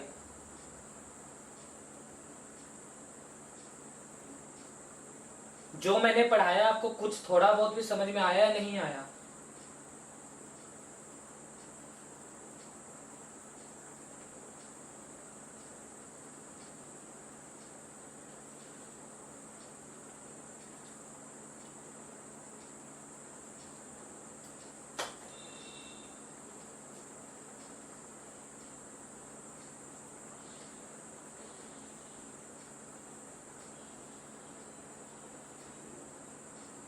ठीक है चेतन जी। हाँ जी, और बताइए जी, किसी को कोई डाउट, किसी ने कुछ भी पूछना है तो पूछ सकता है।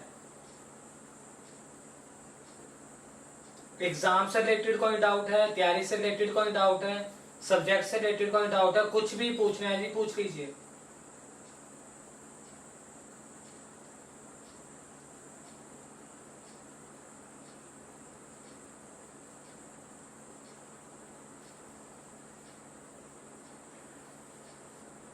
नोट्स मिल जाएंगे जी आपको, पीडीएफ फॉर्म में मिल जाएंगे जी नोट्स। देखिए दीपक कुमार जी, जो मैं आपको बोर्ड पे लिखवा रहा हूँ ना, ये सारे मैं आपको नोट्स की फॉर्म में दे दूंगा। लेकिन कुछ स्टूडेंट का क्या होता है कि अपने खुद के नोट्स बनाते हैं तो ज्यादा समझ में आता है। तो आज या कल के अंदर आपको सारे के सारे नोट्स मिल जाएंगे, तो आप ना इनसे रिलेट कर सकते हो। कहते सर थोड़ी क्लास के अंदर या कहीं बिजी होंगे इसलिए आपका फोन नहीं पिक किया होगा ना, आप कर लेना, इवनिंग में फ्री रहेंगे।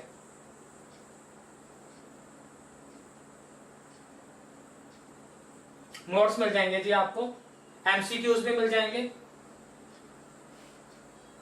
देखिए जी त्यागी जी, अभी गेट की कोई सच कोई ऐसा नहीं कि वो पोस्टपोन हो जाएगा, कुछ हो जाएगा। हाँ, मे बी सिलेबस में कुछ एक अगर वो चेंजेस हुए तो मे बी वो हो सकते हैं अभी।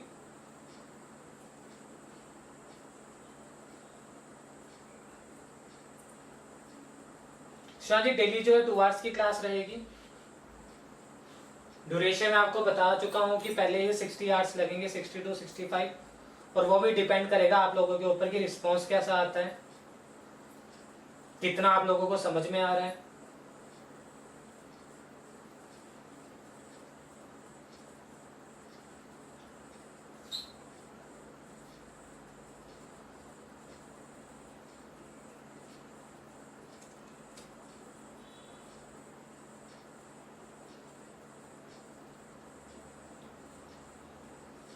करें फिर क्लास ओवर।